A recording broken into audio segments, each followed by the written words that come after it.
All right, we're set. Let's do this. I wanted to have like a cold open, but then I couldn't think of like how to do it. Like I didn't have any jokes prepared, which is on me. I should have We can thought of all something. sing Red Like Roses. Oh God. Ooh. Hardest of passes. That's the last thing anyone needs to hear. People hear me sing and just immediately I lose like 5,000 subs. Max and Ruby. Ruby and Max. Max and Ruby. Ruby and Max. Max and Ruby. Ruby and Max. Max and Ruby. Ruby and Max. Hello, everyone, and welcome to Max and Ruby, a podcast where people talk about Ruby with me, Max. I am your host, the Red Mage Eldena Doublecast, aka Young Sourdough, and I am joined today by a group of wonderful guests who will now introduce themselves. When I move to your slide, please let everyone know your name, your pronouns, if you make content, what kind of content you make, and where people can find you on the internet. Hi, I'm Allie. I go by just any pronouns. I have a Twitter, Instagram at artsy Antatee. I post like art and stuff like that. I don't post any RWBY art. I'm unfortunately a K-pop fan now. Boo! We hate your pussy. I've known Max for years now.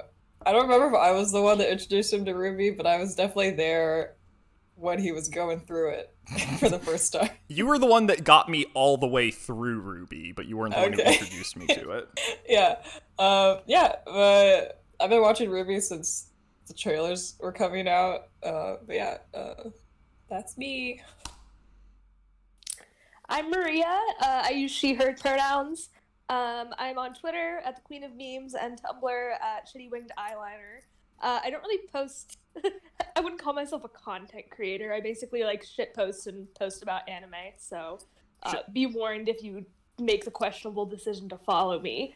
I'm a longtime friend of Max's. He forced me to watch RWBY. I think it was like between volumes 5 and 6. I think I ended up watching 6 in real time. Somewhere in that neighborhood, yeah. Yeah, it was a rough start, but I eventually got through the whole thing, as we will we'll get there. Expanding upon today. Also, I just want to say you have the best Tumblr URL. Thanks. I finally changed it to something that wasn't like hyphenated. It sounds like for a while. It sounds like I don't have eyeliner in my photo. I should have used one. Oh, missed opportunity. It sounds like it should be the name of a subreddit. I know there's like an awful eyebrows and like an awful everything. I don't know if there's an awful eyeliner. Yeah, there's a crappy contour. Ooh, yeah. That sounds more like mean, though. Oh, that's me. Hi, I'm Mercedes. You can find me on Twitter at CoffeeBees or Tumblr at Lights Around Your Vanity. I post about RWBY a lot, but I'm kind of just vibing. Just different things. Bro, literally just vibing.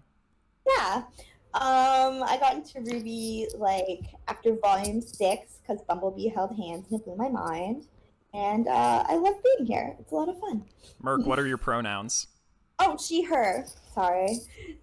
Oh, that's me. Hi, I'm Wish. I cosplay. I have she, her pronouns. You can find me at Pixel Wishes on both Instagram and Twitter and Tumblr at PixelWishy.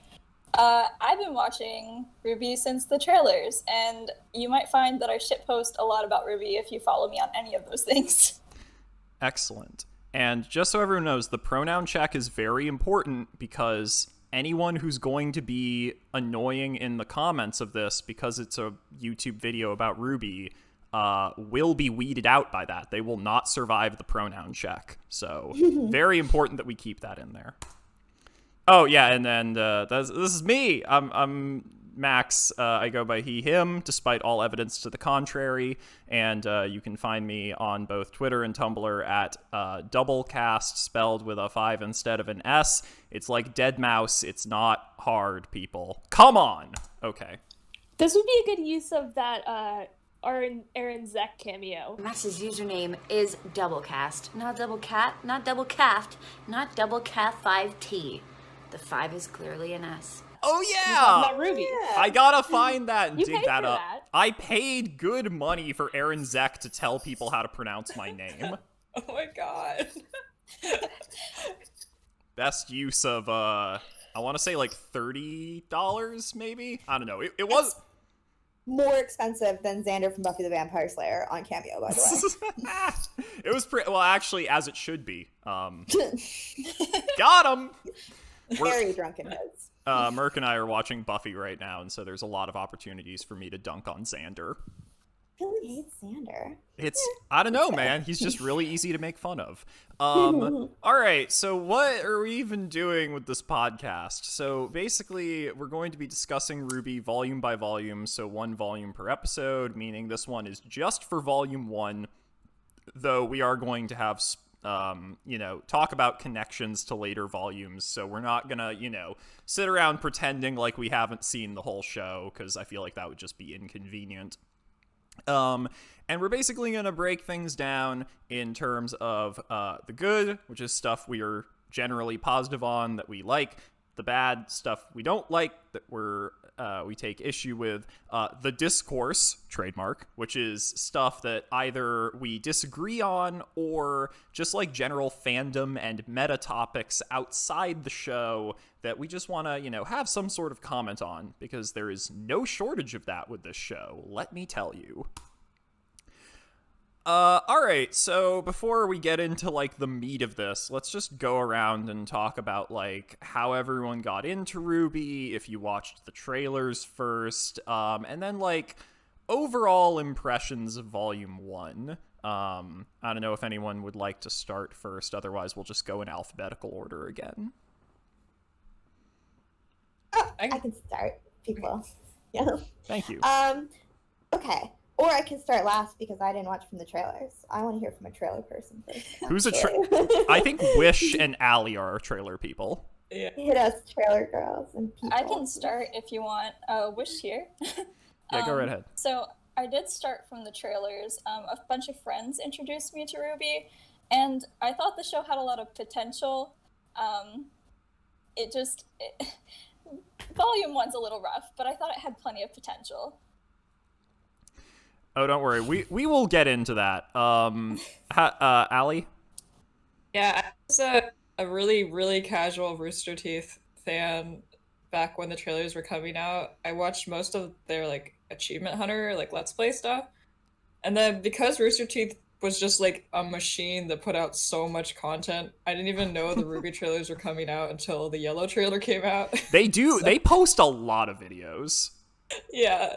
So I went back and like rewatched all the trailers through, and that's basically how I got into it. I thought the red trailer like was like just so amazing that I got it kind of instantly hooked by it. Maria? Yeah, so I, like I said, I've since gone back and watched the trailers, but I didn't watch them before watching the show. I started with Volume 1. And disclaimer, especially because this is the Volume 1 episode, I'm going to sound like such like a contrarian this episode because I have a lot of criticisms of it. I basically cringed through the whole thing. Mac can attest to how like difficult it was to get me to keep watching through Oh, like, we'll get all the there. Jaune stuff. Yeah, so I do like this show, I swear, but it's not gonna seem that way for this episode. I feel like this But the applies. trailers were good, I will say. Like having gone back and watched them, I'm like, okay, like this is if I was about to watch, if I hadn't seen the show before and I just watched the trailers, that would be pretty hype. Like. I feel like But this. I also don't really think the trailers are a great representation of the show. But we'll get into that. Yeah, we will get into that. I feel like this kind of applies to like all of us to some extent in the sense that like no one here hates the show or like thinks it's just like gone to shit in like recent years. Like we're all pretty positive on it. It's just a question of like, there were issues in Volume 1. Ooh, I don't know. I'm rooting for Volume 1. Like, I kind of stand by Volume 1. I'll have things to say. Excellent. Merc, what is your background for this show? I got really, really, really into She-Ra one Christmas, and then I was listening to a podcast that said Bumblebee was just like Cachordora, which they're not. But They're really got not. me to- It's just like a blonde and a cat girl, but other than that, the parallels aren't there. Yeah, but this was like season 1 of She-Ra, so there wasn't like that much content. Like I was like on Reddit Right. scouring through like French fan fiction, like just trying to find something. And so then I got into RWBY, and then it was like the episode like that they killed Adam, and I was like, okay, I'm here forever. Hey. So That's a good place to start. yeah, and then I went back and watched it, and it really sucked me in. But Excellent. All right. And then so like do we have like overall, I mean Maria talked like a little bit about this, and I think Wish did too, but like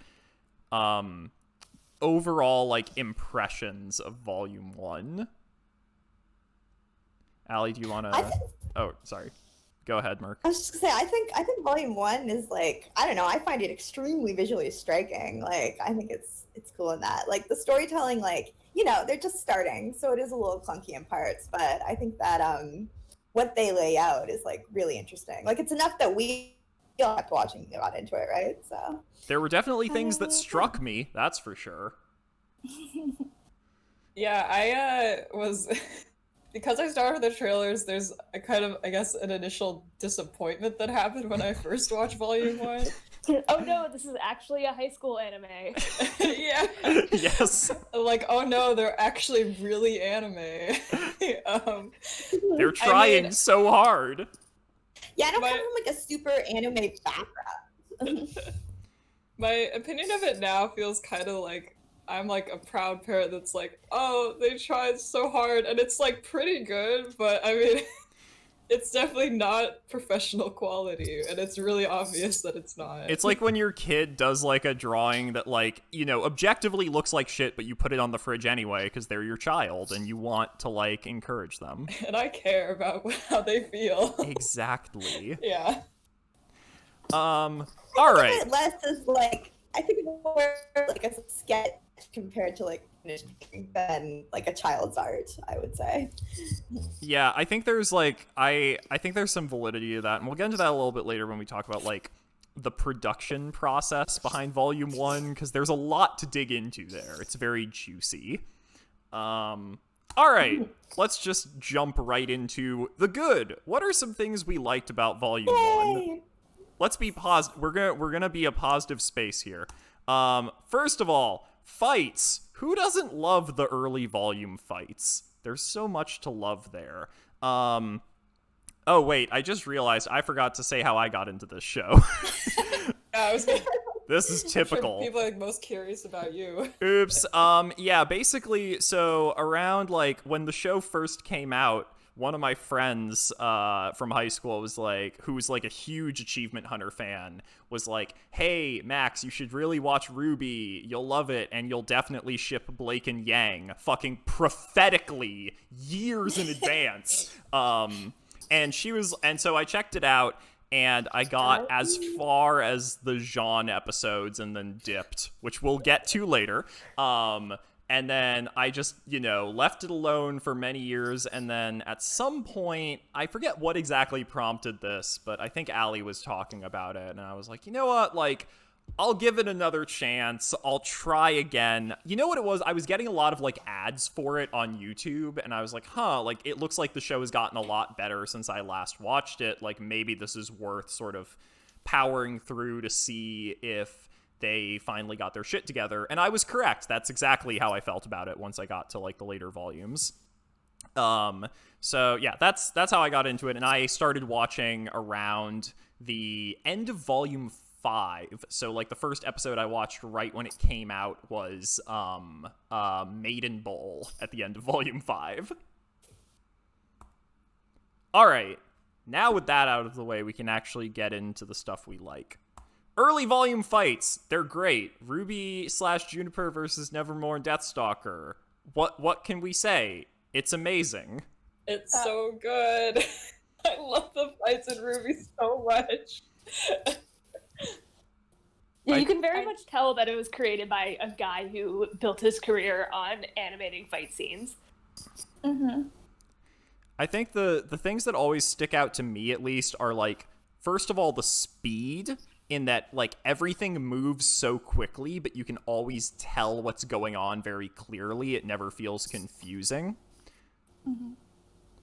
Yeah, because they're choreographed so well. Like, the actual, like, especially in the duels when it's, like, person v person, those are, like, really where it shines, because it's based so much on just, like, kind of martial art fighting, or, like, mixed martial arts, and it's just so amazing to see, like, a professional that knows so much about how fight choreography works.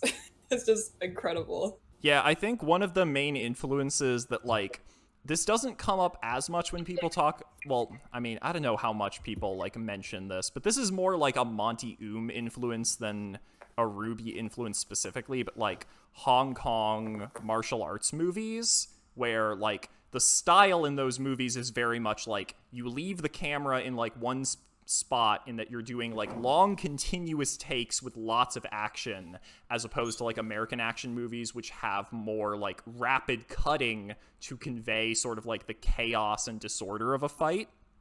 And, like, the advantage there is that you get to focus in a lot more on, like, the specific actions being taken, as opposed to just conveying a general sense of, like, frenetic action, if that makes sense. Yeah, I think when I was kind of prepping for this, I was thinking about, like, why RWBY action stands out so much, and I think when I compare it to, like, other anime especially, and even, like, just movies in general, the only thing I think it has, like, it, like, compares to it is maybe, like, Naruto, in the sense that, like, Naruto is good also with, like, choreography and things like that, but when you're working in 3D, you have, like, even more ability to do, like, over-the-top action that you can't do in 2D as easily. Yeah. And I think RWBY is just, like, honestly at, like, the top of, like, the level in terms of action, just in, like, any anime. Bold of you to call RWBY an anime. That's That was another big Anime-esque. discourse. that's a discourse in and of itself. We didn't get into the discourse about that. Oh god, I didn't make a slide for that, but I isn't should have. anime just Isn't anime just cartoons anyway? So it kind of is the same thing. I mean, in It has Japan, to be made in Japan. yeah. Well, that's the thing. In Japan, anime is literally just their word for Yay. animation. So, like, there is no, like, Japanese definition of anime, in the sense that, like, when we use anime to refer to Japanese So, like, in animation. Japan, if someone was recommending RWBY in Japan, they'd be like, "Hey, watch this anime." Yes, they would call Shrek There an you go. anime because it's animated. Hell Then yeah. maybe I believe anime. RWBY does That's have an audience in Japan. So. Yeah, apparently. Well, that's the crazy thing, is that it has, like, a really good Japanese dub, apparently, so it has, like, a big audience in Japan. RWBY is an anime. I stand by that. It It's got ki- me into anime. It's kind of insane that, like, the show that is trying, like, so desperately hard to be anime, like, actually has, like, a big audience in Japan. It's like imagine if you were, like, a huge weeb who, like, moves to Japan and, like, owns a bunch of samurai swords and wears a kimono and shit, but, like, people are actually, like, positive and receptive to that, and they're like, yes, this guy knows what we're about. Like, that's what RWBY is, and it doesn't make any sense. I kind of love it. The fights, like, every weapon has, like, momentum. Like, RWBY uses her bullets to, like, the scythe is definitely way too heavy for her in Volume 1, and she uses her bullets to be able to lift it and, like, uses the momentum to move it. And I really liked how all of the weapons, you could, like, kind of see that they had a weight to them, I guess. There's, like, Yes, I do like that. yeah. I like how she bounces in the air using the scythe too. Like uses it to kind of fly. Yeah, for these over the top fantasy weapons that, like, would never exist in the real world, they do a really good job of making them real. Actually, I was thinking about that earlier with the one thing I noticed with especially the red trailer, but somewhat with the yellow trailer as well, is you see, like, the spent bullet casings all over the ground, which is so Yes! realistic, because that's what it would actually look like if you were shooting a gun with, like, continuous shots. They don't really do that in the later volumes, but, like, I appreciated that attention to detail. I think one of my favorite parts of the red trailer is when all the bullet casings are raining down on her at the end. It's like Yeah. usually so beautiful. Yeah, and she like reloads too, so it's not just like, oh, infinite supply of bullets coming from this fantasy site. Like, it's actually a weapon with limitations. It's like the people who fire look cool and respect that. firing like 10 shots out of your 6-chamber revolver or whatever. Like that one, not doing any of that, at least in the early volumes. Going back to like weight though, like I feel like in later volumes it just kind of looks like Ruby's holding a piece of paper sometimes. So The weight must be interesting for like cosplay. Like I feel like RWBY is so well laid out for like building for like cosplayers. That's something I've always thought was really interesting about it. We gotta find someone who has that like officially licensed $400 Crescent Rose prop weapon that you can get on the Rooster Teeth store. Oh my god. So what's that like? How many is that thing? Yeah, that's a good question. That is one thing I love about RWBY, and like part of why I think the fan base is so like has been so active since the beginning is they really cater to cosplayers in the sense that they have like detailed reference materials for everyone's outfits, including the weapons. All have pockets. They all have pockets originally. That's so funny. And they're all just really like iconic and really easy to spot, which is really good for being a cosplayer. Like, you want to be instantly recognizable, and they do a great job of that with the character design. Yeah, if you go to like a convention dressed in a RWBY cosplay, a lot of people are going to recognize you because the designs are just that stand out. Yeah. Yeah, I saw a girl at Katsucon one year who was like, she was Ruby Rose, but also a Sylveon. So she had like the Ruby Rose outfit and the scythe, but it was all like in the white, pink, and blue coloring, but you could still tell what it was. That's just It's RWBY that- says trans rights. Yes, very much. But it's that recognizable. Yeah, absolutely. I think like if you break down like the appeal of RWBY, like people always go to like the fights and how like cool and visually interesting and well choreographed they are, but the character designs like really carry this show, I feel like, in the sense that like I think that goes for a lot of shows, honestly, where if like your character designs slap hard enough, the rest doesn't matter as much. Yeah, it doesn't look cool. Like, who cares? No one wants to cosplay someone in foreshadowing jeans and a hoodie. Got him. I think character one of designs the, are really fun for RWBY for sure. And they make like I think they're part of for sure what people latch people on to, like because everyone can pick their favorites. Like it's like the Ninja Turtles or something, right? Yeah, something like that. Yeah, one of the like really cool things is just like that also sets like fights apart, especially is the fact that all the characters fight visually really differently. Like RWBY's cape especially like leaves a lot of like room for really interesting like animation, which when she's like you were mentioning before, when she like ricochets herself to just even be able to lift the scythe, it creates this really cool flow with her cape. And then like Weiss fights so uniquely too compared to like how like Yang fights, and it's so like they're also visually distinct, which you never see in shows like ever. I feel like everyone almost always has the same fighting style, but like RWBY has just does such a good job of like piecing apart how they each look and fight distinctly visually. Absolutely. I have like a lot of criticisms of like Monty and how he did production on the show, which we'll get into later. But one thing that definitely stands out is like I think we've mentioned before, just the attention to detail and like how like meticulous they were in terms of like you said, setting every character apart, giving the weapons like a real weight to them, and just making everything feel so like satisfying to watch. A lot of love went into like world building and character design for sure. Absolutely. All right, let's move ahead. Another strong point of Volume 1 is that we meet Penny here, and Penny is the best girl. I don't think anyone can argue with this, really. What is it about characters controlling like big clouds of floating swords that will always be cool? Yeah, I was like I thought she was a little awkward, and it kind of goes in line with the rest of the humor not really landing at first when she's first introduced, but then like as soon as her back opens up and that array of swords comes out of her back and she can just like control them at will, it's like, oh shit, this is the coolest thing ever. Are her swords attached to like strings in the first volume? Yes. Can I imagine that? Yeah. Very cool. Yeah, they're not always like visible though. Because Well, that's how she gets you.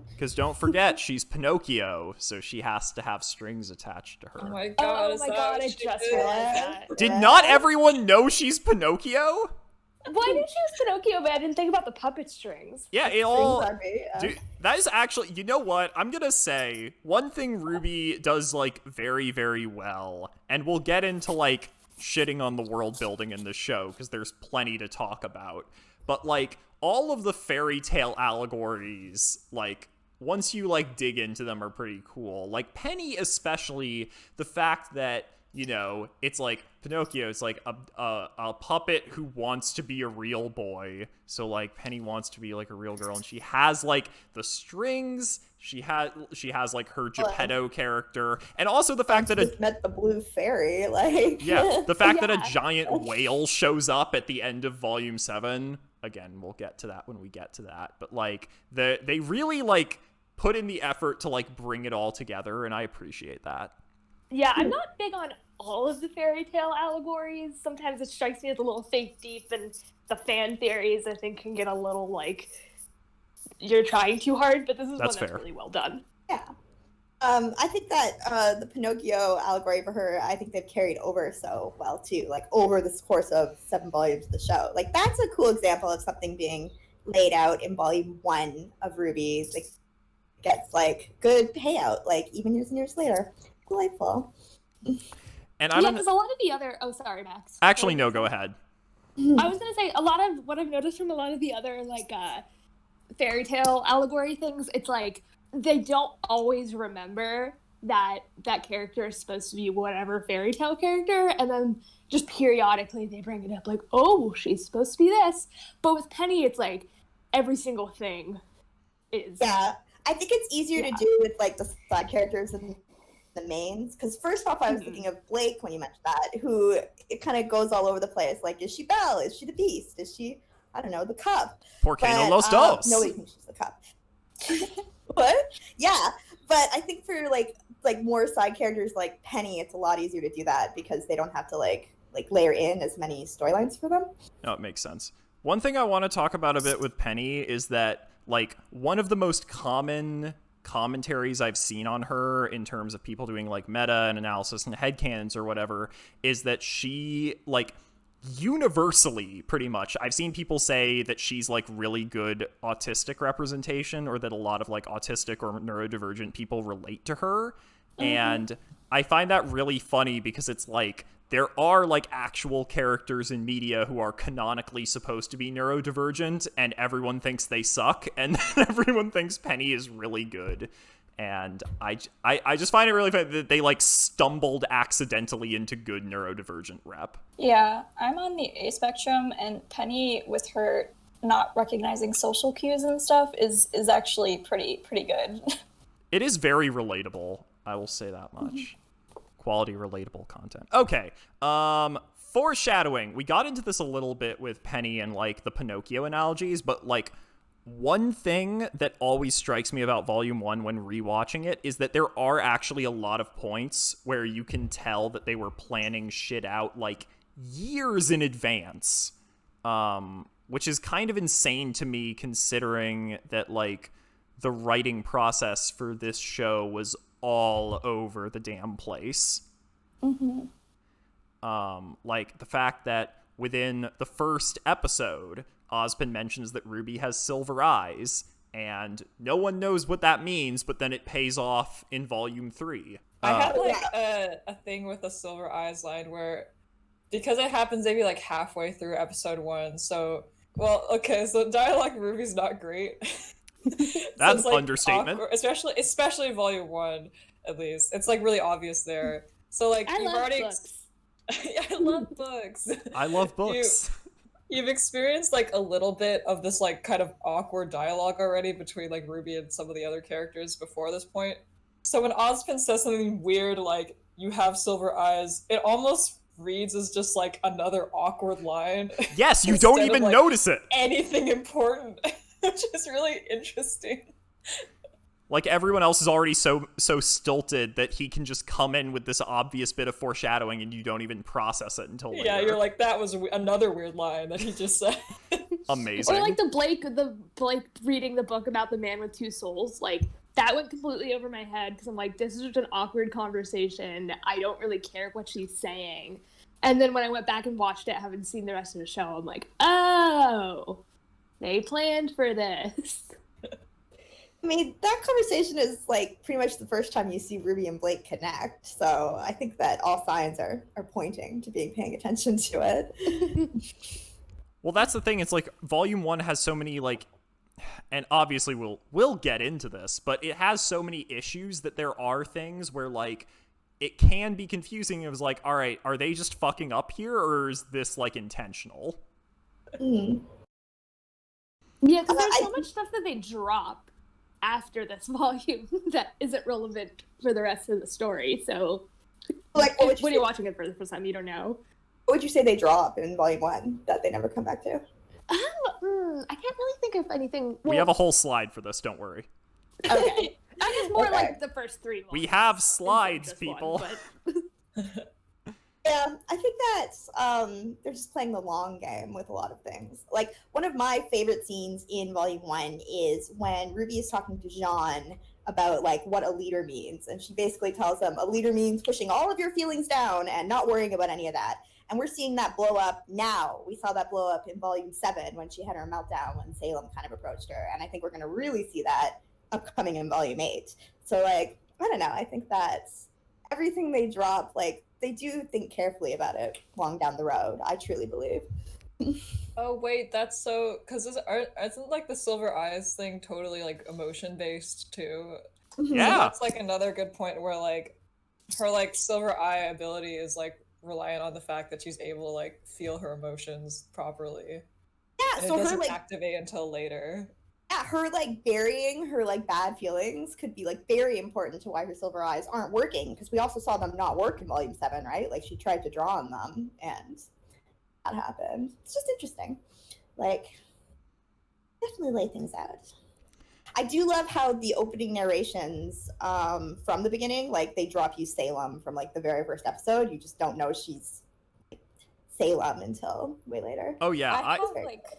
I have like a lot of emotions about that because like it starts and you're like, who is talking? And then Volume 3 drops and you finally see her and you're like, oh shit! Yeah, Right? for sure. Here's the big villain after 3 seasons.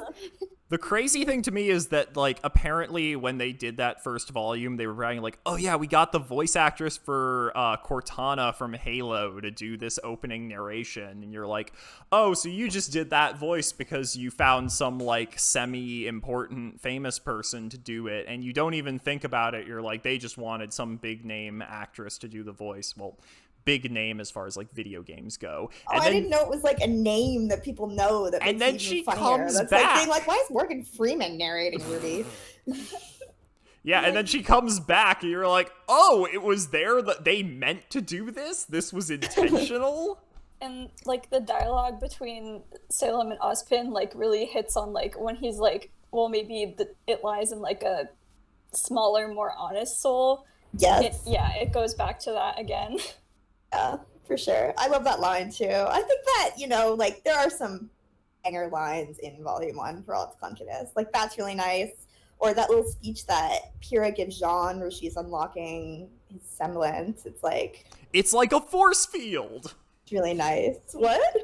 I said, it's like a force field. Not that one. She's like, it's like through journeys we find immortality or something. It's a really beautiful line, but I can't remember it right now. Yeah, she goes on like she has like a whole thing that's actually like very. We'll get into that later because there's a whole segment for cringe. But one thing that always sticks out to me is when Ozpin is talking to Ruby in the episode when her and Weiss are having an argument. And he says, I've made more mistakes than any man, woman, or child on this planet. And, you know, you don't even think about that when you first hear it. It just sounds like a normal piece of, like, sort of generic filler dialogue. And then, you know, however, like, 5 years later, we learn his entire backstory, and you're like, holy shit, he was like, they were hinting to this all the way back in Volume 1. Yeah, and they waited 5 seasons to do the exposition dump. The implications of that Ozpin's regeneration is not gendered. Interesting, actually, come to think of it. I kind of wish that was the case. I wish they had shown some female Ozpins. I mean, Salem is pansexual representation. Salem is pansexual representation. She definitely dated Jin back in the day. Merc, do not even start with your Salem Jin ex-girlfriends theory. A theory. It's plain fact at this point.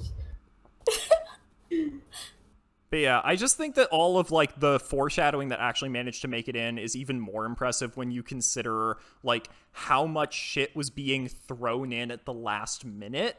That the fact that, like, there's still all these elements that managed to stay in and have remained relevant to this day is, like, it's, I think it's sort of a testament to, like, there was a clarity of vision here, even if it does get bogged down in a lot of, like, very rookie mistakes that, you know, obviously we'll get into later. Okay, cool. Other cool things. Merc, you touched on this a little earlier with the leaders aren't allowed to fail speech. But, like, that's definitely one of, like, I mean, definitely one of, like, I think the more interesting points in Volume 1, or one of the points where the dialogue gets, like, a little more tight and well thought out. You said something we had, like, a planning doc before this about Jaune's Joan of Arc parallels, because supposedly that's what he's based on. Do you want to elaborate a bit on that? Oh, yeah, absolutely. I mean, he dons a disguise to sneak onto the battlefield, right? So that's exactly Joan of Arc's path. I always thought that was cool. I have never thought about that before. I think I tweeted it like 11 times. Just like, everyone, no, like, I figured it out. I cracked the code. Yeah. There are definitely things that there were, like, again, they did put a lot of thought into certain things that are easy to miss, because I think so many elements of the early volumes can get very distracting that you don't even pick up. John's Joan of Arc parallels continue because he's growing to be, like, a tactician and a strategist and stuff, right? Like, he's going to gang the king's ear and then get burned at the stake. That is what I think is going to happen to Jaune. Someone once said that, Theory time. Okay, Arc Furnace is, I think, the name for Jaune's cinder, but someone else called it burned at the stake, and I find that really funny. Yeah, that's deserved too. Oh, I'm not into that ship. But no. Continue. Yeah, no. It was because someone on Reddit, when I posted the RWBY ship video there, was like, what does Jaune Cinder say about me? And ooh, a lot, but I don't want to unpack that. I said, it's just the RWBY joke, the RWBY Cinder joke, or the falling petals joke, but you're heterosexual. Oh, that's true. I guess I should respect my people who want to be stepped on of all genders. A lot of people want to be stepped on, man. It's not just lesbians. It's equality. Exactly. Let everyone get stepped on. Men getting stepped on. Ooh. It's just something so much more, like, weird about men getting stepped on. Might just be a gay thing. I don't know. Perhaps. Allie, you put this in the prep document, but I will agree with you. Like, I feel like Nora is one of the characters who's more well-defined in Volume 1, because I feel like a lot of people are kind of fuzzy, but she's, like, very clear from the get-go. Yeah, I think what does kind of help is her and Ren, they're both very, like, at least in Volume 1, because they're, like, supporting characters, they're very, like, one note. But the way they, like, contrast each other, but still clearly respect and, like each other a lot, I think is just really, really cute. It's true. From the moment you meet Ren and Nora, it tells you everything you need to know about, like, what their dynamic is going to be. Like, they carry that over quickly and well. But I think there's a line in the forest. I forget if it's Ozpin or Glinda who says it, but they're like, why is this, like, really genki girl and this quiet guy. Like, I don't understand their dynamic. They Yeah, work she's well like- together. She's like, uh-oh, that'll be a mess. But, like, Glinda, didn't you let them into the school? Don't you know they're, like, orphans who were raised together? Isn't that Right? That's pretty typical school administration, just like knowing as little as possible about everyone at your school. Well, they did they're supposed to be a very, high regard, prestigious organization, but Jaune somehow was able to fake his transcripts, so Lol. who really knows? Blake just walked in. She was just like, I'm good, hello. What's your experience? I wasn't a member of a cult. Okay. She just, like, You're threw in. a knife at a wall and, like, really nailed it. And Osmond was like, I love it. Come in. I'd let Blake in. I can perform shadow clone no jutsu. It's all the qualifications you need sometimes. And one thing that I think is worth pointing out, because we're about to get into the criticisms, the airing of grievances, if you will, is that, like, a lot of this can be chalked up to the fact that, like, RWBY was very much a passion project.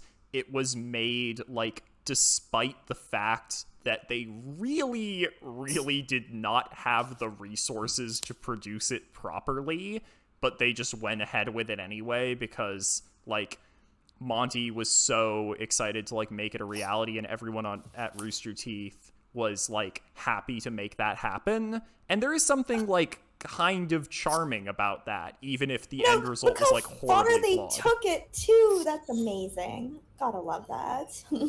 Like, Yeah, I think I have a animation background, and I like just have like so much respect for how well they've like developed this project as a whole. Even like what honestly like made me stick through volume 1 despite like how kind of obviously like kind of low budget and how like they were still obviously finding their footing is just the fact that you could see those points of like total brilliance in like the way the fights are executed, and in just like the fact and like they had so much dedication to make something like this is, and you know, put all this like time and money into it. It's like says a lot, I think, about their dedication to just creating something completely original. I think their, like, adoration for the project really comes through when you're watching it. Like, I think that's why I have, like, such a long leash for, like, forgiving anything from it, too. Because I was like, oh, you can see the love in here so much. Like, it's really nice. I think they've talked about how like Monty used to stay like overtime and like sleep in the office just to like do scenes. And I think that like, yeah, it's definitely a testament to like how much love and sort of like passion was put into the project for sure. Maria, did you get any of that, or were you just cringing too hard? I mean, I understand where they're coming from. And now that I have the context of like, because I didn't really know about like Monty's background, I think contextualized by the fact that like it does get better overall, I'm more inclined to forgive. But when I was watching this like the first time, it was yikes. It was not good. Yeah, I was not having a good time.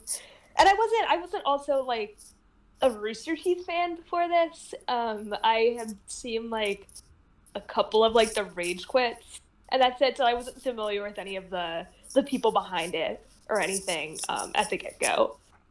I was actually in the same So boat. I had no connection. I was actually in the same boat there, in that I had never really understood like the Rooster Teeth thing. Like I had watched a lot of Red versus Blue like many years ago, but even that I dropped off like pretty early on. Like it's on like season 17 or something absurd like that now. I don't As long as it keeps making money.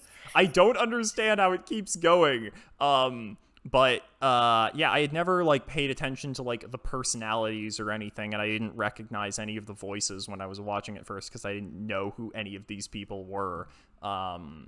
But yeah, like that much, like with the context that this was something that they essentially like willed into existence despite like the fact that it really shouldn't have been possible with the resources they had to work with. There is something kind of impressive about that, and I have a respect for that, you know? I just feel like I think that comes through even without context. Like, I don't have a Rooster Teeth background. I had, like, heard of Rooster Teeth maybe because this guy I worked with was, like, really into it, and that was, like, my touchstone for sure coming into RWBY. But, like, it still felt like I think there's so much love in it, whether you know Rooster Teeth or not. Definitely.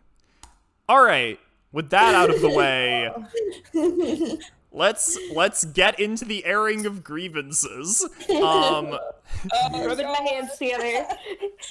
First of all, everything that isn't a fight in this show, at least in Volume 1, low-key looks like ass. I have said this before, but, like, the only way that you can get someone to watch RWBY because of how Volume 1 looks is to essentially, like, strap them to a chair and pry their eyes open like you're performing the Ludovico technique, which isn't quite what I did to Maria, but is, like, close enough, I think.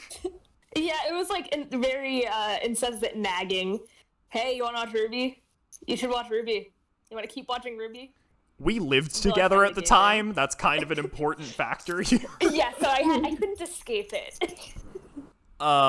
But yeah, Volume 1 animation, it very much feels like that drill tweet where it's like $100 for food, like $200 for utilities, and then like, what was it, like $3,600 for candles? Fight mechanics, yeah. Yeah, where it's like... The show is basically really cool fight scenes strung together by like a very, very shaky plot at this point. You could really tell that, like, the fight scenes were definitely the favorite ones to animate. Yeah, I was watching the H-Bomber. Oh, sorry. Oh, I mean, I just could not disagree more with volume animation. Like, the animation style of Volume 1 is what drew me into the show for sure. Like, yes, the fights are clearly the best. And yes, the shadow people are clunky, and the hands are weirdly big. But I really liked how it reminded me of, like, older Tales games, which I really like because they're, like, reminiscent of, like, classic anime, which is almost like Art Nouveau inspired, right? So, like, I really love that about it. Like, Mercedes, you just activated Allie's trap card. But, like, sure. I think the RWBY animation Volume 1, anything outside of the fight is so bad. Honestly, okay, the cookie scene is on screen right now, and I don't think the cookie scene is even that bad. Like, I know why it's the one everyone points to, because it's in the first episode, and it's kind of like, you can obviously see that the cookies are, like, vanishing, but it feels very, like, stylized to me, so I have, honestly, like, zero problem with this cookie scene. But the walk cycles... There's, like, a moment where, like, Jaune and Pierre are talking to each other, having this serious conversation about, like, you know, Jaune's like, I'm sorry I treated you badly, wasn't a leader. And Pierre is kind of just, like, floating around and, like, moving a lot, like, the whole time. And I'm just, like, looking at her like, what is the character doing?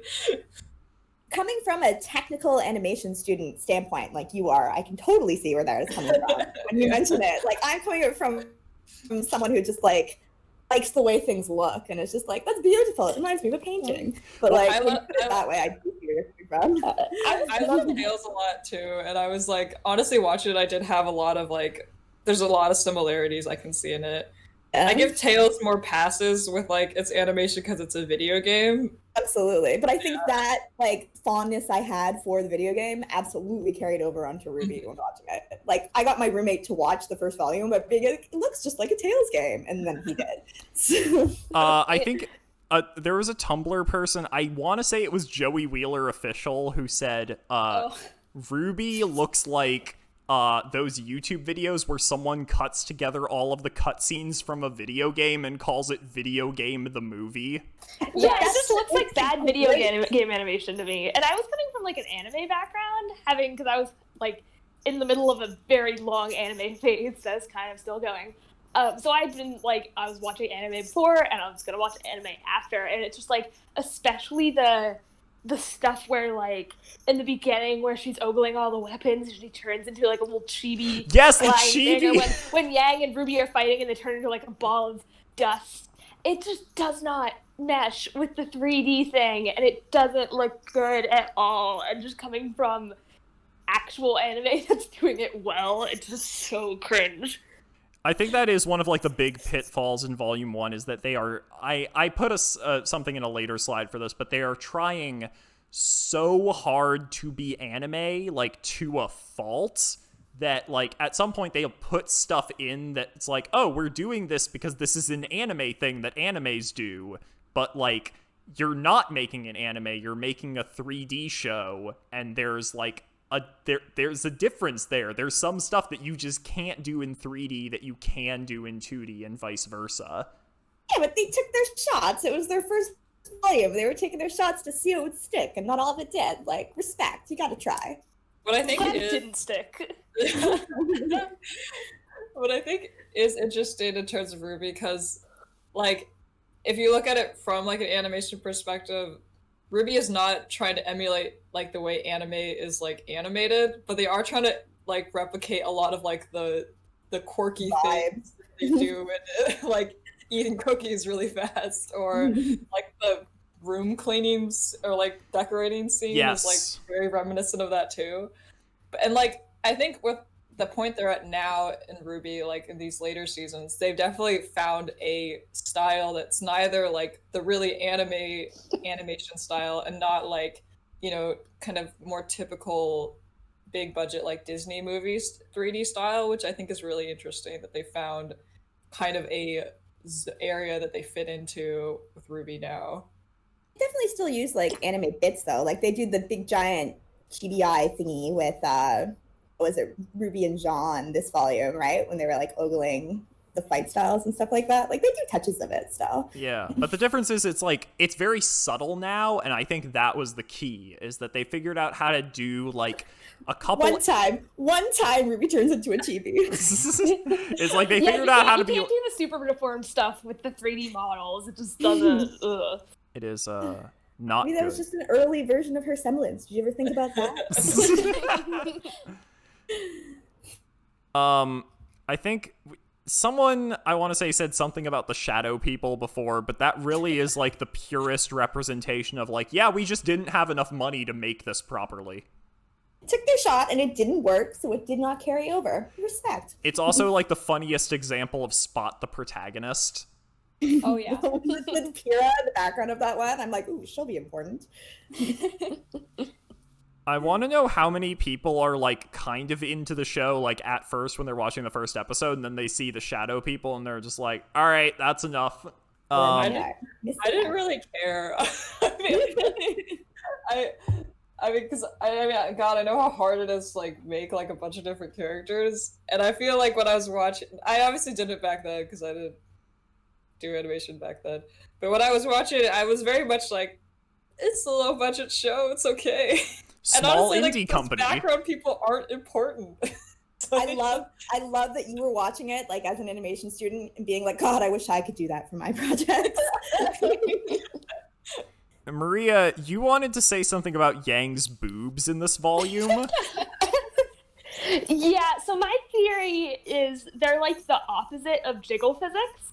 They like don't move with the rest of her character, or they move like very minimally and in a not natural way. It's like it's like how anime boobs like move, you know, she moves a little bit and her boobs are like bouncing all over the place.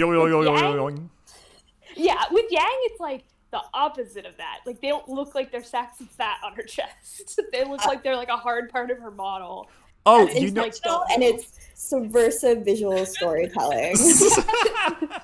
you know what Yang's boobs look like? They look like you ever see those pranks where someone takes like a metal bowl and they put a bunch of frosting on it to make it look like a cake? No. That's like, it's like that, but with boobs. Like, she just has like two like hollow metal bowls sitting on her chest, disguised as breasts. They're so prominent in especially that volume 1 outfit. Like, she has so much cleavage, but they're hard as rocks. Also, the only thing I noticed about Yang's boobs is that like she looks like she should tip over, and I'm like about it, but she does look like she should tip over. A little bit, yeah. I think about that one post that's just like, Yang can't be gay. She has big boobs constantly. Yes! Like every day of my life, I think about that post. That is like one of the greatest RWBY tweets of all time without even like trying. They can't be gay, they have big boobs. And then like fan art where she has even bigger boobs than she does in the show. That's to what end? To what end? Wish, do you have any other like general thoughts on like the animation in this volume? I said the walk cycles because like there are so many instances like when Roman's walking towards the dust shop in the beginning or down the alley and he looks like he's teetering to the side, and like there's stuff in volume 3 that really sticks out, but like we're talking about volume 1, and like when they're walking to their classes or even when they're running, it just looks so unnatural and stiff. Yeah, the one that I always remember is Yang running to RWBY in the forest. Oh, yeah. Where it looks like she's kind of on roller skates almost, is how someone put it. Like she has Heelys. She's on roller skates, Yang but she's does like... have Heelys. I'm sticking with that one. Yang has... Oh my god, that's... Yeah, actually, she would have Heelys. She's on Heelys, but she's like struggling to like stay upright. And I remember the first time I saw this, I was like... Damn, like, they really put all the money into the fights, and then everything else was just like, alright, we're publishing the first draft. Volume 1 of RWBY, they're just all on Heelys, but they all just got them, and that's why they're a little, like, weird. And that's why they look better in the later volumes, because they figured out how to use their Heelys. Yes. This is the new headcanon. I like it. It's so good. Oh god. Fucking Jaune! Oh my god, this fucking kid spends the whole season shitting out his doo-doo ass, and we have to spend 4 episodes just watching him be incompetent. Jaune gets more character development than RWBY has, like, this entire like, the entire series. Yeah, like, I would agree with who's you. the real main character here? Dude, that just reminds me of the person who made the RWBY Pepe and captioned it that feel when no character development. They were feel too busy like- developing Jaune. They didn't have time. I feel like it was mostly because Miles was voicing him that he, like, sort of was like, I want to sneak a big arc in there, so I get more screen time. So A that's big just my theory. Yeah, I think this is also why Neptune is, like, everywhere in Volume 2 and does nothing, because it's a carry. It's the other guy. What does Neptune do in Volume 2? He goes to a noodle shop. Yeah, it's like... He's just there, he's just And literally Paul. just vibing. I think I like Jaune best in Volume 1 through the lens of the development he gives other characters. Like, I've spoken already a bunch about the development I think he gives RWBY in Volume 1, but also Pyrrha. Like, you see a bit more of who Pyrrha is when she doesn't have to be, like, the hero of everything, a bit when she's training Jaune. Like, you see kind of a more, like, happier, light-hearted Pyrrha, and I really like that about it. Okay, part of me doesn't want to like Jaune and Pyrrha as a couple, because it's very easy to make the argument of like, oh no, Pyrrha, honey, you deserve so much better, right? Oh, yeah. Especially Volume 1, Jaune. I'm like, even before they fight the Scorpion Grim thing in the woods, it's like, this man has shown 0 redeeming qualities so far. Like, why are you being nice to him? How old are they, Volume 1? Isn't he, like, 18, I think? Yeah, Yeah. He didn't really grow up. But I mean, I don't even mean romantically. I just like seeing Pyrrha like loosening up, having a bit more fun, and you see that a bit in her like rooftop scenes with Jaune, I think, more than elsewhere. So I give them that. I'll watch for that. The rooftop scene with Pyrrha is actually one of the... I think that's the only joke in Volume 1 that first time watching it through I laughed at, which is when they're on the roof and Pyrrha, like, walks over to the edge and Jaune's like, oh, come on, Pyrrha, I'm not that desperate. And I was, like, legitimately caught off guard by that because every other joke I'd seen telegraphed a mile away, and that one was like, wait, what the fuck? Did they just make a suicide joke? Sometimes RWBY is very funny. Or like also when Pyrrha reveals her semblance earlier and she's like, magnets are cool too. Oh, like, right. That's really funny. Yes. She controls poles. That was actually funny. Yeah, I did like the polls joke. The delivery was everything for that one. Like, respect. Ruby's very funny. It has its moments for sure. But the thing Not that like Ruby herself, but the show as well. yes.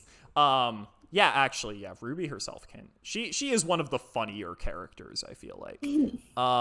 But Jaune, like, him and Pyrrha, the weird thing is I do kind of like them specifically for the dynamic of Lisa and lifeguard.mov. I see you don't have a lifeguard here at your beach. I'm not at the beach. This is a bathtub. That's the energy they have, and it's really funny. But yeah, other than that, like, okay, I've heard conflicting accounts because I think a lot of people accuse Miles of using Jaune as a self-insert, but I've heard other people say that Miles doesn't like writing Jaune and that he was more like Monty's baby, who he just really wanted a lot of in the show for some reason.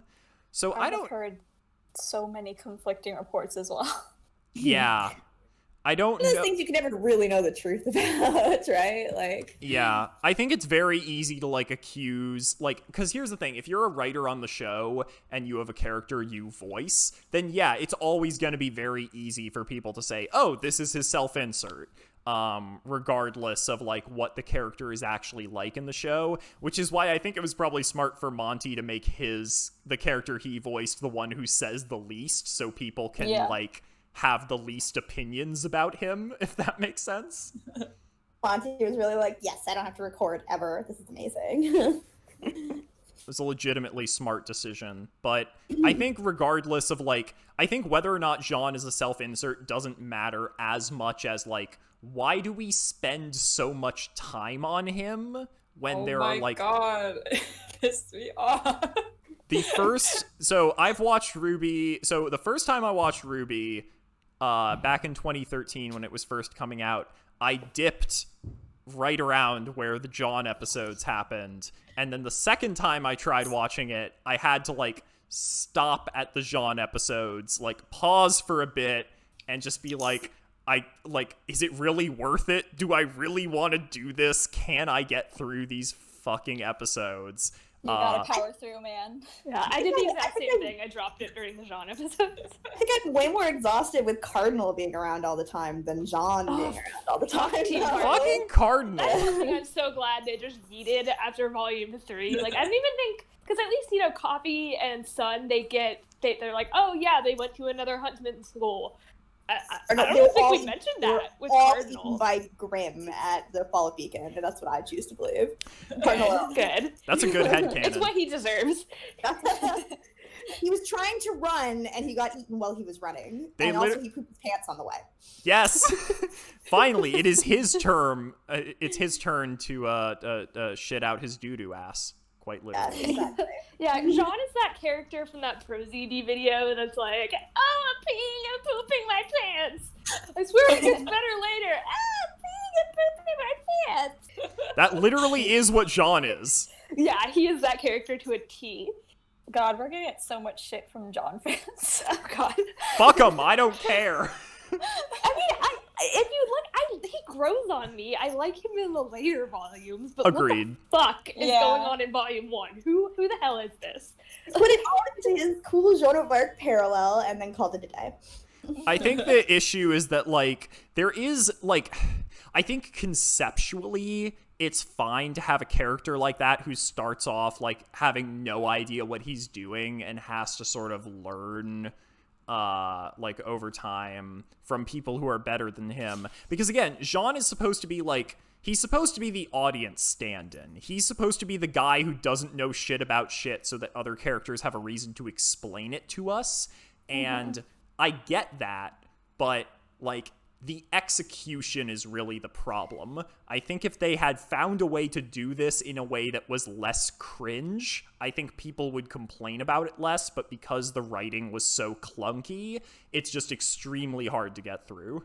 He also gets, like, almost more screen time than RWBY herself does, kind of, sometimes. Setting a terrible precedent that would continue for many volumes to come. Well, he gets, like, because I think that I think Blake, Weiss, and Ruby all have like at least a little bit of an arc in Volume 1, but Yang is just like does not at all, and it pisses me off. Yes! Freaking Jaune gets all this screen time. We'll get into Yang later, because I have things to say about her characterization. Same.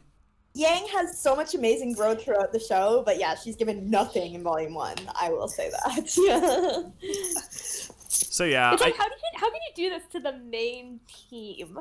Like, you introduce them, and then you're like, hey, here's this guy, Jaune, and we're gonna develop for 4 episodes now.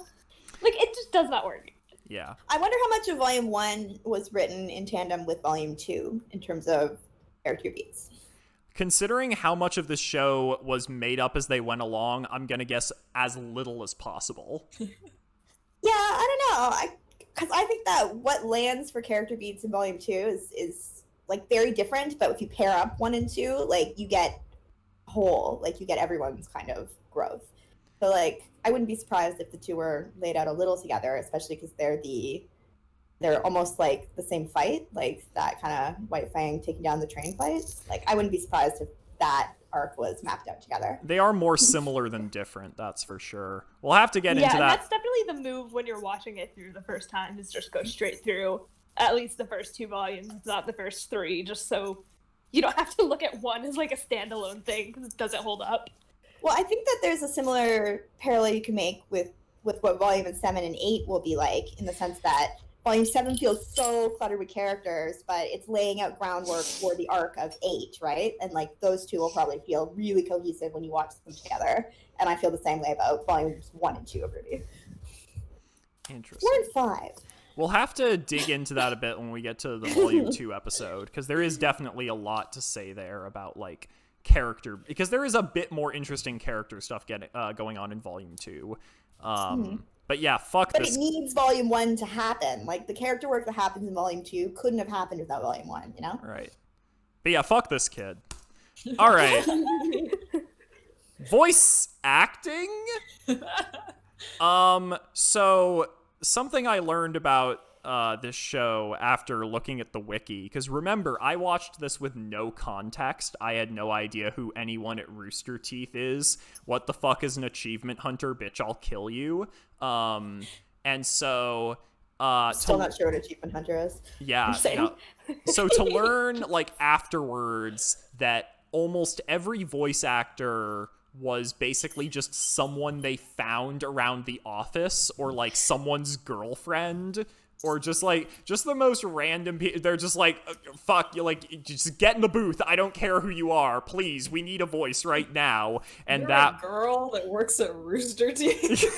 yeah, it's like all 2 of them plus 2 people's girlfriends, and that's who's doing the voices. Oh no, our show has 4 female main characters. What are we gonna do? But yeah, and so it kind of reads that way, that like no one had prior voice acting experience, except for, well, okay, because we mentioned, I have on here that like Sun, Penny, and Roman are all pretty good. And I That think was my opinion.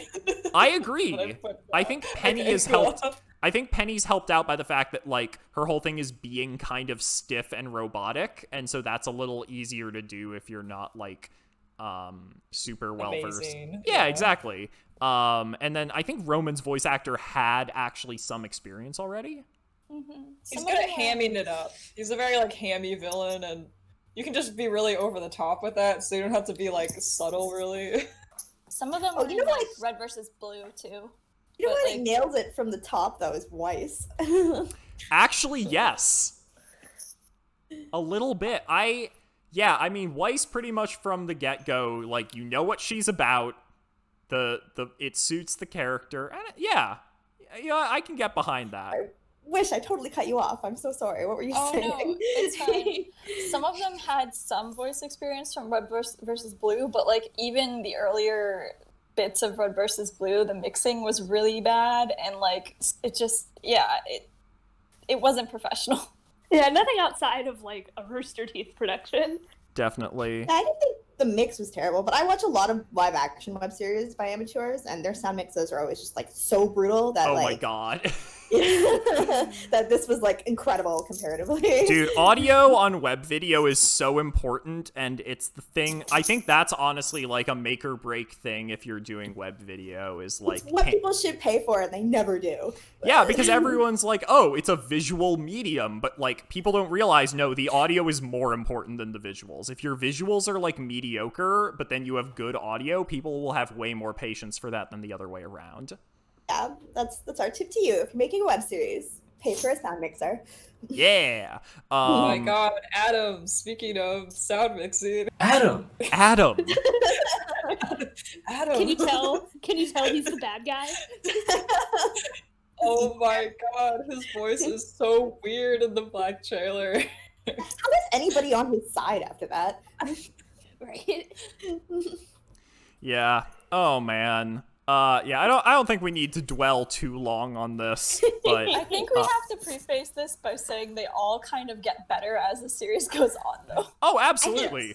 Yeah. Yang particularly, I think, like gets so good. Like, Oh I my think she's, God. like, one of my favorites now, but she's a little rough at the beginning.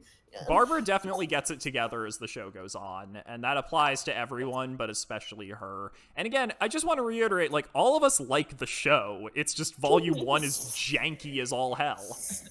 Okay, question At for times. the woman who voices Ruby. Because when you watch the beginning of Volume 1, her voice isn't really that high-pitched compared to everything else. yeah. So that's not her natural voice, right?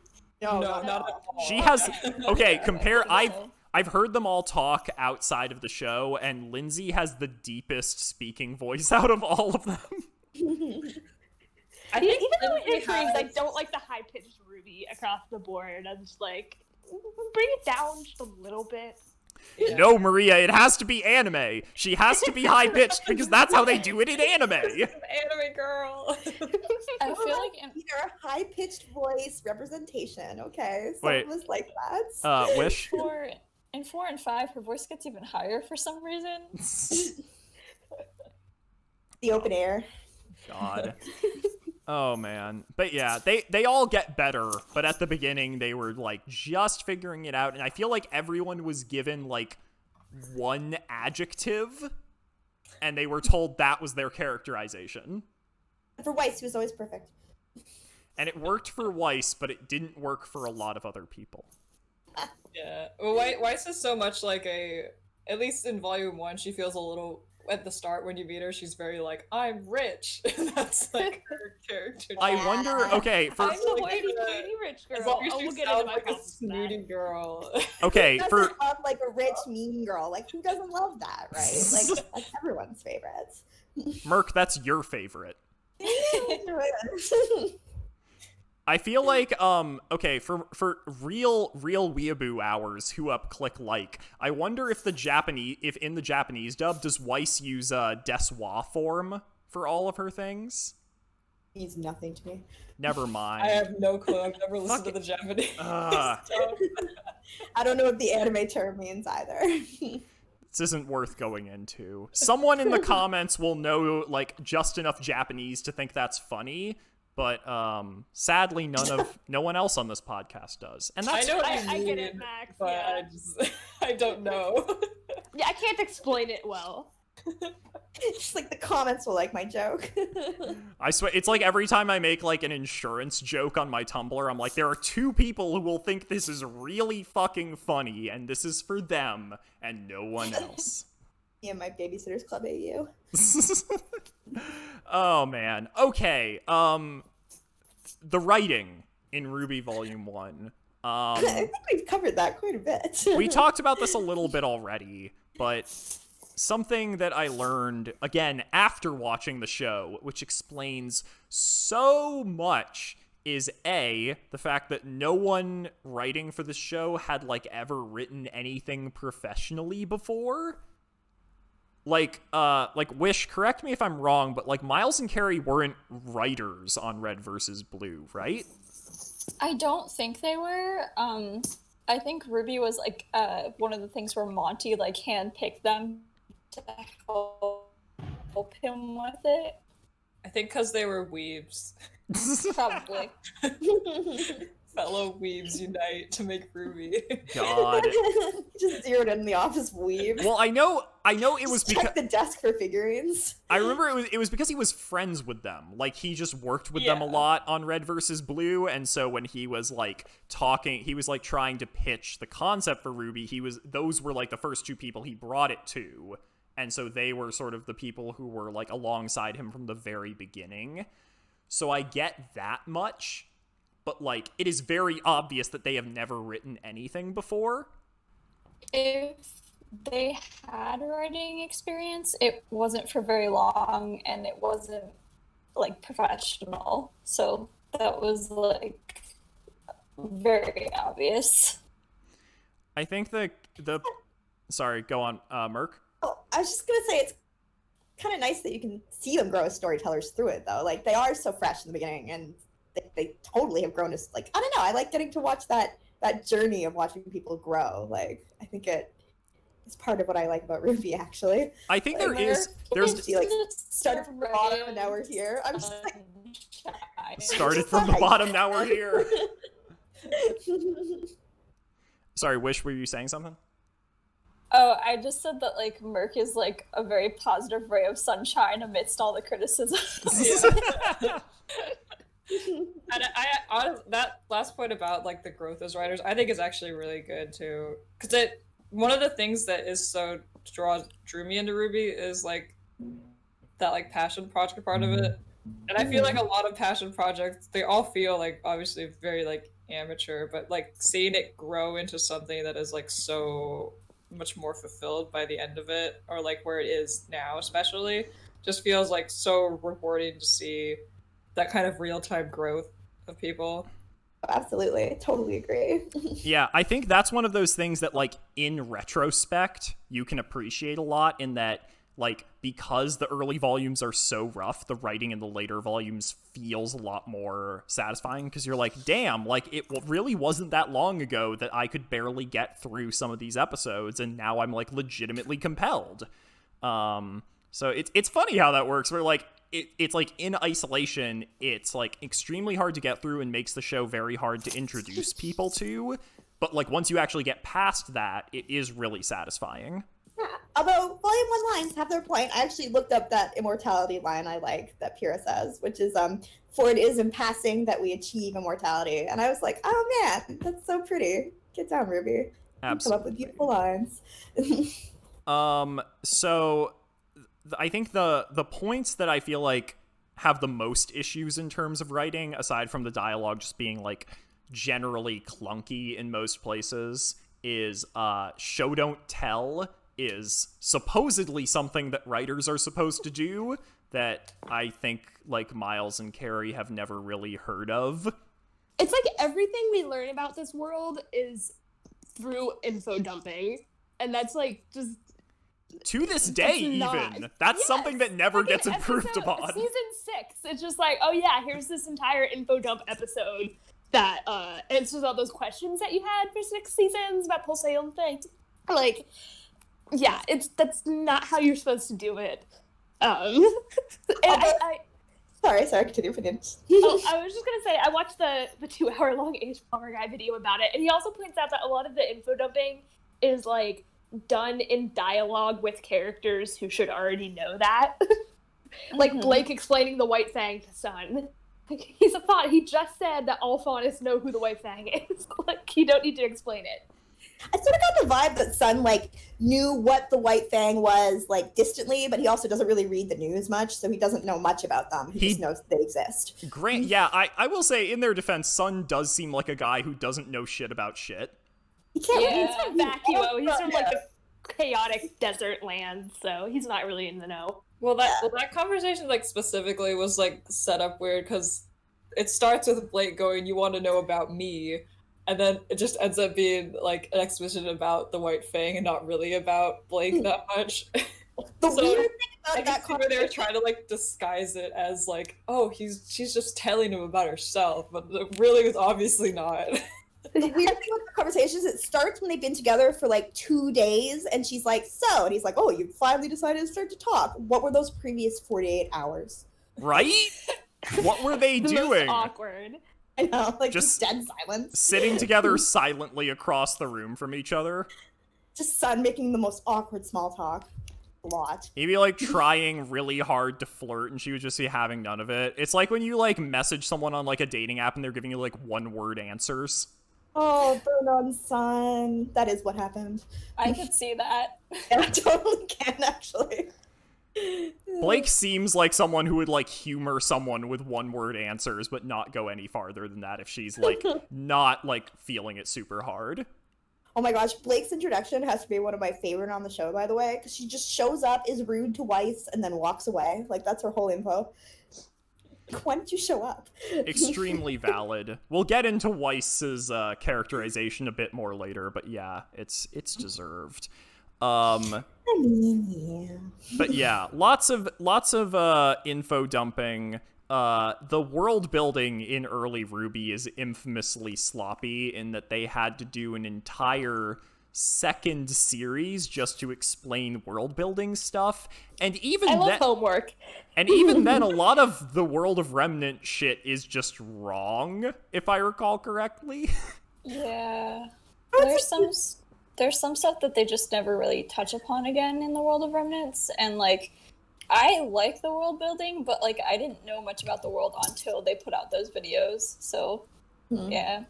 I do agree, the world building is like, I think it's there, but the expression of it is thin early on. But I think one thing that's cool that's like, most people aren't going to notice, but I've watched the show like 15 times, is in the background of the classroom scenes, there's little rundowns of all the different Grimm and what their names and abilities are. And I was like, oh, that's kind of cool. That's like, so, there's background. It really is funny to me how much attention they put into small details like that, and then just, like, I'm sorry, but just massively fucked up critical portions of the storytelling.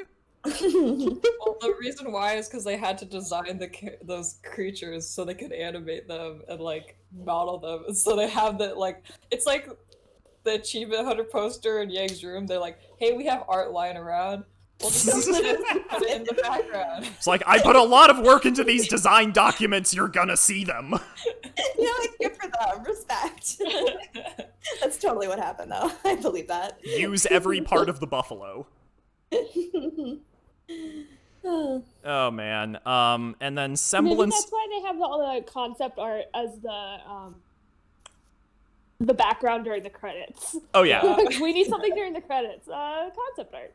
I love when they do that, though. Like, when they do Yeah, that I do think it's layouts, I love those. The Belladonna house layout ones later. But I like in the early volumes how they put fan art in the end credits. I thought that was so cute. And they stopped doing that. That became a controversy in and of itself later on. Oh, did man. it? I was before my time. Tell me. I think that there was some sort of like copyright thing that they were trying to avoid with that, but they ended up writing it so that anything that has Rooster Teeth characters is technically their copyright. But that's a story for a different time. That would make sense. I mean, even I'm really careful where, like, I like, always look really hard whenever I'm, like, getting, like, pictures of two characters together for, like, a ship video. I always try as hard as I can to avoid, like, using, like, even fan edits, because I just don't want to, like, put other people's work in my videos, because I know that someone will get mad about it if, like, I don't credit them properly. So I guess I just always assumed those were submitted. yeah, so I just have, like, I don't know. I would be, like, very hesitant to include fan art in my things if I were them, so that Rooster makes Teeth sense. is, like, interesting.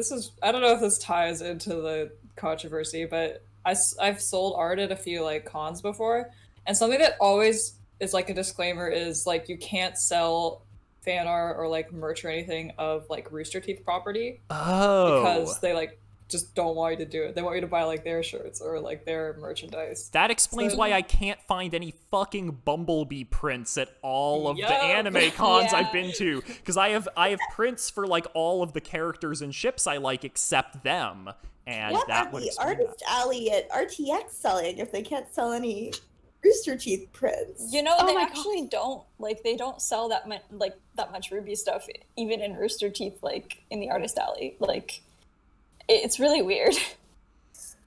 Huh. I guess they have their Coop store or whatever, right? Mm-hmm. Rooster But, Teeth, like, man.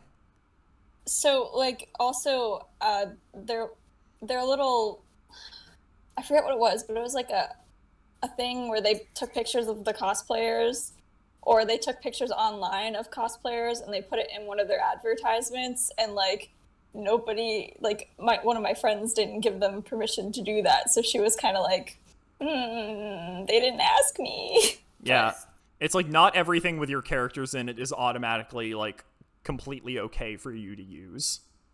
Yeah, that's yikes.org. They should have like an intern at least like ask for permission for that. Yeah, at the very least ask or like credit them, you know? That's the thing. If like you asked these people, they'd probably say yes. Like they're fans of the show. Stoked, yeah. That sucks. Ugh, God. Yeah, I want to be clear that like as much as I love this show, like I am not crazy about Rooster Teeth as an entity. I have lots of beef with them for reasons that like I don't have a slide for, so I'm not going to get into. This is a RWBY podcast, not a Rooster Teeth podcast. Exactly. I can do the whole spiel about how they should be unionized, and I can put the bass boosted Soviet anthem in the background, but you know, I'll save that for another episode. But yeah, they have their issues. Oh, other world building stuff. Okay. I don't know. I have like a weird thing with the world building in that, specifically with like semblances, it's like I can acknowledge that it's never explained super well, but at the same time, like that was one of those things where watching it, like it never occurred to me that it's explained badly, because I was just kind of like, oh, everyone has a unique power. And that was kind I don't think it's badly done if everybody picks up on it. I personally thought that was like, yeah, I don't know like the fine details of like what this is and how it's differentiated from like some of the other elements in the story, but it didn't feel like I never felt like super confused by that. I don't know. Maria, did you have like trouble figuring this shit out when you were first watching it? A little bit, just because like some characters use theirs a lot more than others. Like, you know, you have someone like Ruby or Weiss that's like constantly using their semblance in battle, and then you have someone like Yang who uses it like, you know, once at the end, just because that's how it works. So I found it a little hard to like keep track of what everyone's semblance is, just because some of them use them so infrequently. And I think it's kind of confusing that all the semblances, I think, have names. I think some of them do, but they don't always. Okay, so it's not like the weapons in that way, because I found that part really confusing. Yeah, like I know Coco's semblance didn't get named until the book, and the guy just came up with it in the book. Like that was the first time it was named. Yeah, and then some of them, like Pyrrha's, she like kind of keeps hers on the down low, but like she doesn't, and so it's kind of executed a little inconsistently for me. But I got the idea of it. That's kind of an inconsistency of characters. Like everybody is going to fight differently, so of course everyone is going to fight with their semblances differently, you know? Yeah, and it's just by nature, like for instance, Yang's semblance is really something that you can only use like once per battle, whereas Ruby, she can zip around all she wants. Just kind of on first watch when I wasn't like paying super close attention. Just threw you a little. Like, oh yeah, yeah, for sure. Power. Yeah, I think Yang's semblance especially is one of those things where you don't even like think about the fact that it's her semblance until later on. They're like, she has that moment where like, wait a minute, she's going Super Saiyan. I see what they're doing here. And then it literally define her semblance for you, right? And like, and then like all the previous episodes where she like her eyes turn red and she lights up a little bit. You're like, oh, that's what that was. The fact that they did define it speaks to the idea that Maria was probably not the only one confused by that, though. Yeah. But yeah, I do think like the world building was a little sloppy in places, but I don't know. I didn't find myself constantly like confused or like lost watching this show in terms of like, wait, what's going on? How do these people's powers work? What, like, I don't know. It all went by pretty quickly, so I never found myself like dwelling on like the finer points of like what is dust versus semblance and like, I don't know, whether or not magic exists. I don't know. Yeah, it's really kind of something you just have to go with it. Like, Weiss's semblance for me is like King Crimson, where it's like, I don't know, I don't know, it just works. It just works. I just assume Weiss's semblance is like magic sometimes. I'm like, yeah, she can lock doors with it, whatever. But it's not actual magic. No, because that doesn't exist. But, you know, like, she could use it to create, like, an alarm system if she needed. I like to think. Infinite applications. Yes. Yeah, exactly. What do the glyphs do? They do whatever the fuck we say they do. What we need them to do at the moment. They do. He does lock a door with one. Exactly. Oh, yes. Comedy in RWBY. Comedy. Comedy in, I feel like should be in air quotes. This is something that, like, it bothered me more than I think it bothers other people, so maybe this is something other folks will disagree with, and please do if you do not feel the same way. But I feel like a lot of the jokes in RWBY, they feel like they are telegraphed from a mile away, in the sense that when the setup is happening, you already know what the punchline is going to be, and so there is really no payoff when they say exactly the thing you think they're going to say.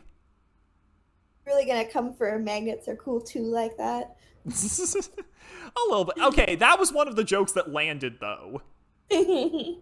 I do like the comedy, but I could definitely tell what was gonna happen. So Yeah, it just feels very predictable, is all. Mm-hmm. Maria, do you want to talk about Roman? Because I feel like the beef with Roman was like a specific you thing. Yeah, Roman doesn't, like, I actually have this problem with a lot, like, most of the villains in RWBY, in that I don't think a lot of them are developed really well. Like, we don't really know their motivations, we don't know their backstory. Roman is just this kind of vague, like, bad crook guy who steals dust for some reason, and we don't know. TimAllenGrunt.mp3. Yeah, I just cannot, like, I cannot, I'm not interested in him at all. My interest in Roman begins and ends with my interest in Neo, I have to say. I think you and a lot Valid. I don't know. Allie, Wish, do you have, like, strong feelings on Roman? Roman, okay, I agree with Maria for sure, where I think, like, honestly, I think Neo's maybe the only, like, standout now because she has, like, motivation, but other than her, I feel like all the villains, like, you have no clue what they're doing, why they're here, what their backstory is, and, like, for me, Roman is, like, just, like, a really hammy villain that has so little importance that I kind of enjoy him to the point where, because he obviously, like, he just feels like he's an anarchist, right? I assume that's why he's the Clockwork Orange guy. He's only there because someone wanted to design Alex DeLarge, correct? Like, it really is just like someone on staff really loved Clockwork Orange, and they're like, fuck it, it's going in the show. Yeah. You know, I would actually love it if Roman was like, because I love, like, the Jesse and James Team Rocket bad guy, where they're, like, vaguely bad, but they're just terrible at it, and they're constantly failing and bumbling. I would love that if Roman was, like, that type of bad guy, because we know from, like, very early on that he's not the big bad, so he doesn't really pose that much of a huge threat. Yeah. So if he was just some, like, bumbling comic relief villain, I think that would have been done a lot better. Just want Roman to be, like, popping up to this day with, like, yakety sax playing in the background. Yeah! Yes! Yeah, I didn't that, hate actually. Roman. Sorry, Wish. I didn't hate Roman per se, and I know that I think the main reason why he was stealing dust was to sell it and then to power the robots that the White Fang had. But, like, I will say that, like, the fact that we know literally nothing about him or Neo's backstory, or Cinder for that matter, really bothers me. Like, I want to know. Yeah, we still don't know what the hell Cinder's deal is. They're obviously Just some getting a vague, Cinder like, backstory wanting soon. power. Like, I think- we're so Oh my obviously God. getting a Cinder backstory soon. Yeah. Like, I would put money on that, like, soon to get a Cinder backstory. Like, after the I refuse to starve line, like, hello, it's They've happening. been dropping hints for a while. I would not be surprised if a Cinder backstory happened, but yeah, they killed Roman before he ever got a backstory. So he didn't really need one, right? He didn't- Like, he yeah. wasn't there to have one. I mean, he Although I wasn't. do like the theory that he and Neo were the little kids at Brunswick Farms. That's oh god. I have to make sure you're on the volume 6 episode so you can dig into that a bit more. Yeah. One thing I Volume did. 6 was great. Oh god, volume 6 was so good. Well, we'll get there when we get there. One thing that isn't on this slide, but I did want to discuss a little bit, is like the writing process for Volume 1 and also Volume 2, because I feel like this explains so many of the problems, in the sense that, like, the way it worked was that, like, on Red versus Blue, apparently the writing process was, when they brought Monty on to do the fights, they would, like, write and then storyboard the whole show. And then they would have one section that they would have no storyboards for, and it would just say, like, Monty action sequence here. And then Monty would be sort of doing his own thing. He'd have the context, he'd make the scene, and then they'd deliver it for the final show. But they were essentially working as, like, two separate teams. There was the main team and then the Monty team. And when they did RWBY, because that's how Monty was working before, that's how he kept doing it, because he wasn't a writer. He had never written anything for Red versus Blue, and even, like, his solo projects have no writing. They're just fights. That was his whole thing. And so he kept doing that, but the thing is, now he's the creative lead, and I think that was, like, fundamentally, like, a flaw in how early RWBY was organized. I think Rooster Teeth early on fell victim to something that, I don't know if there's an official term for this, but I've heard it referred to as, like, genius syndrome, where basically, like, sometimes a company will become so enamored with a certain creator, like with, like, for example, Square Enix is like this with, why am I blanking on his name? The Kingdom Hearts guy. Tetsuya Nomura! Nomura, yes! Nomura, fuck you! Yes! Square Enix is like this with Nomura. George Lucas got this when he was making, like, the Star Wars prequels, where basically the higher-ups become, like, so enamored with a creator that they're like, okay, you get complete free reign over this project, like, do whatever you want, and no one, like, even if, like, there's no, like, rule on the books that says, like, you'll get fired if you question this person, no one's gonna say no to them, right? They're the visionary, and whatever they say is law. Cough, cough, J.K. Rowling. Oh, God. But, like, how much of RWBY's conception was just as, like, framing it a showpiece for Monty's choreography, right? Like, wasn't that kind of what it was conceived for? Because so they were like, we want to give a story to this guy because he creates great choreography. Well, that was the thing. It would be an egg situation. It would be one thing if he was, like, you know, just making fights. And, well, that's the thing. Even then, if it's like, okay, I'm making fights and then you guys have to figure out how they're, like, connected, that would be a challenge in and of itself. But he's also, like, chiming in to like, add things to the story. Just like in the middle of writing Volume 1, he just shows up, bursts through the door. He's like, guys, cat girl racism. And they have to put that in the show now. I don't know how to break it to you, but that's how every showrunner is. All right, maybe I'm off base here. I feel like he tried to bring, like, a lot to the table, though, that, like, they just didn't have the resources to sort of, like, properly execute. Like, he definitely had a lot of ideas, but could they make it happen in a way that works? Kind of iffy. Yeah, I think they made it work. I think that's fair, that it's like, you know, he had a lot of things that he wanted to do and maybe not the resources to make them happen. And I think that really is sort of the crux of Volume 1 and, like, why it's so hard for so many people to get through. But yeah, I don't know. I think the whole, like, stovepiping of, like, having Miles and Carrie write things and then Monty do the fights, but then Monty also being able to chime in and say, actually, I need you to do this with the story now, and them just having to sort of make it work despite never having written anything before. Like, to me, that reads as like, oh, this was just like, there's just this disconnect that is gonna result in a lot of, like, inefficiency and just sort of, like, sloppy organization of the story. It comes across as very amateur in their very first time. Every showrunner ever, though, to, like, you have your whole script ready, your room is done, you're like, let's send it in, and then someone comes in and is like, I have a great idea. What if they're all playing Dungeons and Dragons? I just read an article about it, and then you have to pull everything apart and stitch it. Like, that's not Monty specific. Oh, I was just saying, for sure, like, a lot of showrunners will take, like, they'll add things in. It just, I feel like he just had so much that he wanted to add all at once. Well, wasn't it his story? Like, didn't he come up with the girls and the characters? And, Yeah. Like, the general mythology? Yeah. Yeah. Yeah, I think Anyway, they're both great. I think they all have their strengths. there's something to be said for that, but I don't know. I just think like the way it was organized, but yeah, Merc, like you said, like I guess that is just sort of like a general showrunner thing of just like sometimes someone just barges in and he's like here's this thing you have to put in the show, make it work. And the fact that no one, it just comes back to like no one on this team has written anything before.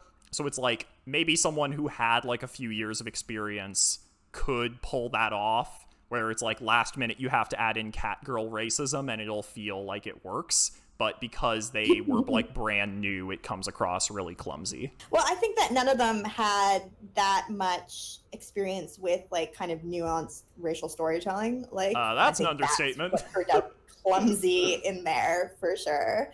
Like it's hard to use the faunus as a racial allegory sometimes, just because it's a little bit all over the place. I want to do a whole slide for this in a later episode about how Miles and Carrie are basically the just found out about racism, damn, this shit sucks guy when it comes to writing. Well, at least they're the just found out about it and not the we know what's going on, I've had a black friend people, you know? Like, at least they're trying to learn. I just think that they're very new in the beginning for sure, and it does show. Sorry, Maria? This is a show that very much like wears its influences on its sleeve, and I think to their detriment, I think they kind of try to throw too many in, especially when it comes to the world building. Like, for instance, we don't have just one magic system. There's aura, there's semblances, there's dust, which all aren't magic. Oh, by the way, there's also magic now. It's like, instead of just one thing, you have to have all this stuff because what I assumed was because, like, oh, the show that we liked had it, so we want this.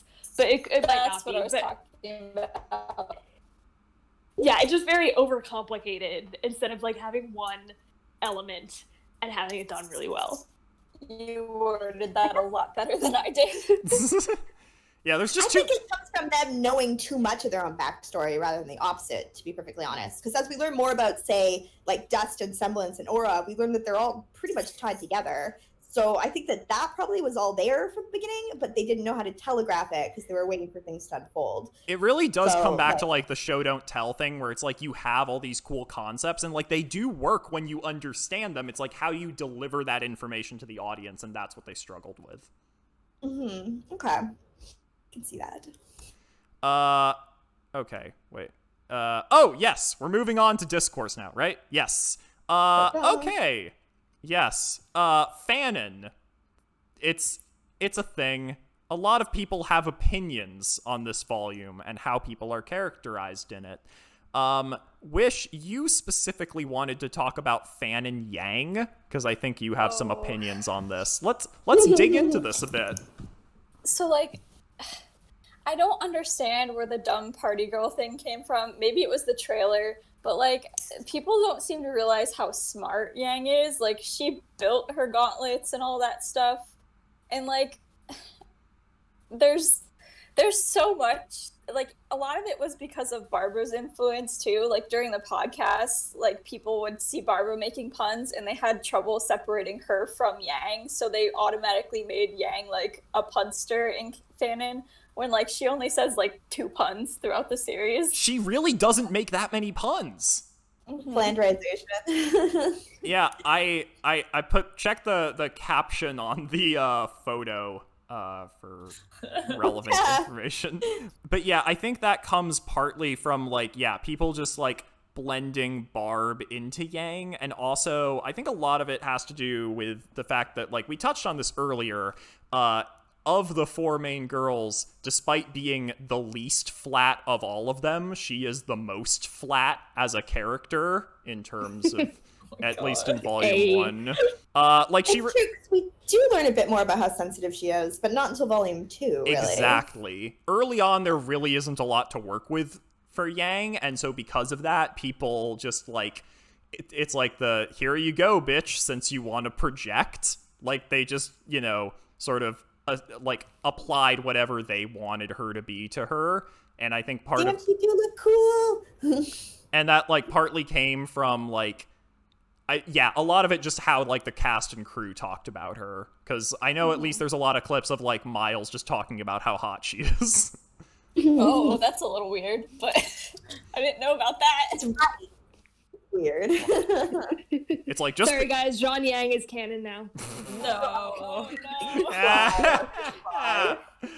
Oh, man. Secret harem Yang, like secret harem Jean shipper over here. We'll get there. Actually, fuck it. That's on this slide. Let's talk about the Jean harem.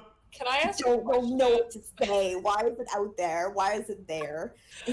Allie. I need to know more about anime for me to understand it, because I don't. Actually, wait, Merc. I can explain this. I have a whole theory. And y'all can... I want to know how you feel about this. Here's my theory about Jean harem, right? Jean is a displaced harem protagonist. Imagine if RWBY was like a slightly different kind of show, right?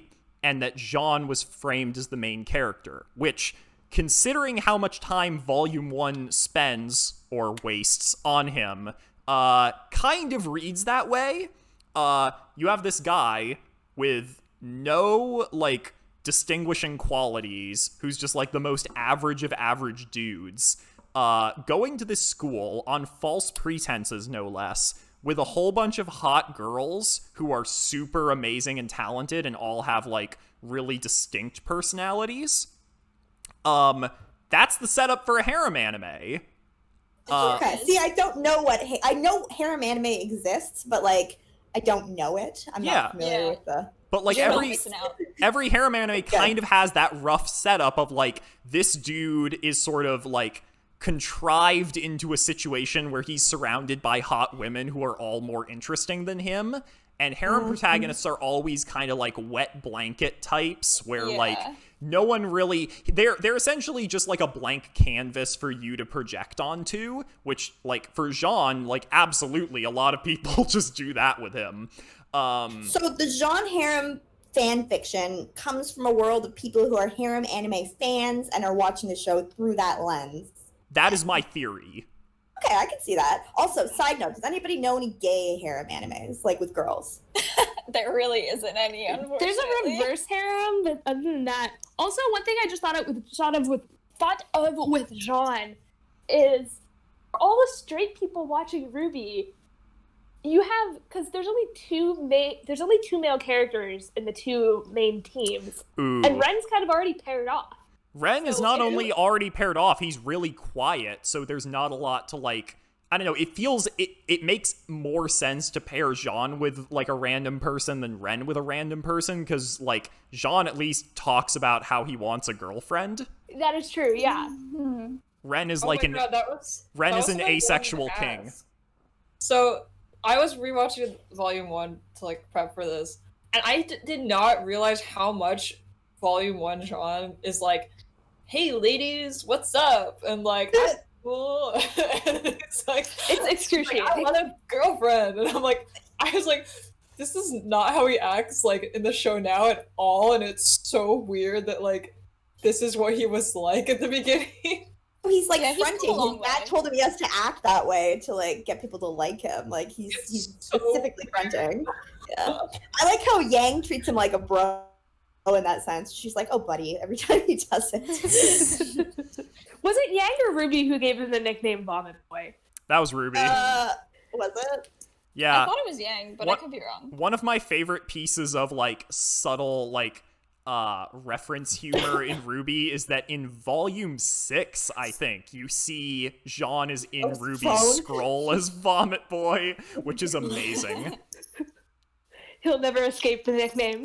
I'm sure Weiss is Ice Queen in all of their scrolls as well. I can relate very hard to that because I was definitely in one of my friends' phones as Uke Boy from like 9th grade to like a couple years ago. Oh wow. That's rough, buddy. It was. But yeah, sometimes they give you a shitty nickname on your first day of school and you never escape it. Yeah, that's true. But yeah, that's my whole theory with why there's so much like harem Jean fic, is it's him living out his karmic destiny as a harem protagonist. Oh, okay, I can see it. It's not for me, but I see where it's coming from. Cool. I know Max mentioned Ice Queen. Can I do my Weiss rant now? Hit me. So if you see the guillotine bullet point on the slide, that was because of me, because I hated Weiss for most of this volume. I don't like hoity-toity rich girl characters because guillotine. I'm so sorry for you. She's racist. Not only is she racist, she's racist against the race of people that her family built their empire on, like, exploiting. I'm like, oh, boo-hoo, the Faunas hate your family, maybe you should stop using their slave labor. And then, like, the development that she gets isn't very satisfying. It's like, oh yeah, I talked to the teacher, and now I guess I have to be nice to RWBY, and oh, I had some time to think, so I'm not racist against Faunases anymore. It's just not, it's not satisfying. Like, you know it has to come because you can't have this character in the main team who hates everybody else, but it's just, I do not like her in this volume. It is Weiss's character development does feel very rushed. Yeah. I don't feel equipped to speak on the racist elements of Weiss's character, but I will say for the talking to the teacher aspect of it, I think one of Weiss's strongest arcs is her learning how to work within a team and be a support player. And you really see that with her fighting style as the show grows, is her learning how to be like an excellent bomb-ass support. So like her arc in volume 1 is like planting the seeds of that. So I think I have to disagree on that one a little bit. I think the characterization is starting in a really interesting way. I think she gets better, and especially when it comes to her fighting, because I mean, Weiss is like the character that's never won a fight on her own. So it's, in the long run, definitely. Looking at volume 1, and like, ew. It's like they found ways to make it work in the long term, but like, again, there's just a lot of stuff where, like, in broader context, you can sort of, like, it is satisfying, but just watching at the beginning, you're just like, God, what are they doing? I love it when Weiss is mean. But again, that's your thing. Yeah, I don't like characters, like, I hate Kyo in Fruits Basket, because I'm like, I don't want to ship the character that's mean to the main character. Like, that doesn't do anything for me. Oh, I totally agree with you, yeah. I hate that. I want them to be nice. Are we about to start Fruits Basket discourse on the RWBY podcast? I know. Looks like someone over here is a Yuki Toro shipper. Oh, yes. It's 2020, baby. Oh my god, we'll fight later.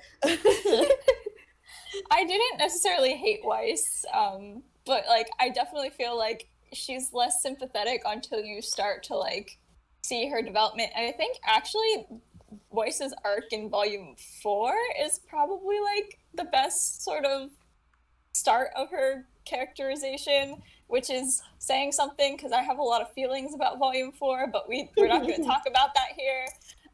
We'll get there when we get there. Yep. Oh, and one last thing before we move on, since this is on the slide. I don't know if anyone wants to say anything on this in, like, great detail, but this volume has the one scene where Yang displays interest in men. Ugh. She also puts up that poster, so 2 scenes. Oh, but no, excuse me. 2 scenes. There's no Although I have to say, Yang putting up a boy band poster is just like all those like One Direction lesbians to me in my head.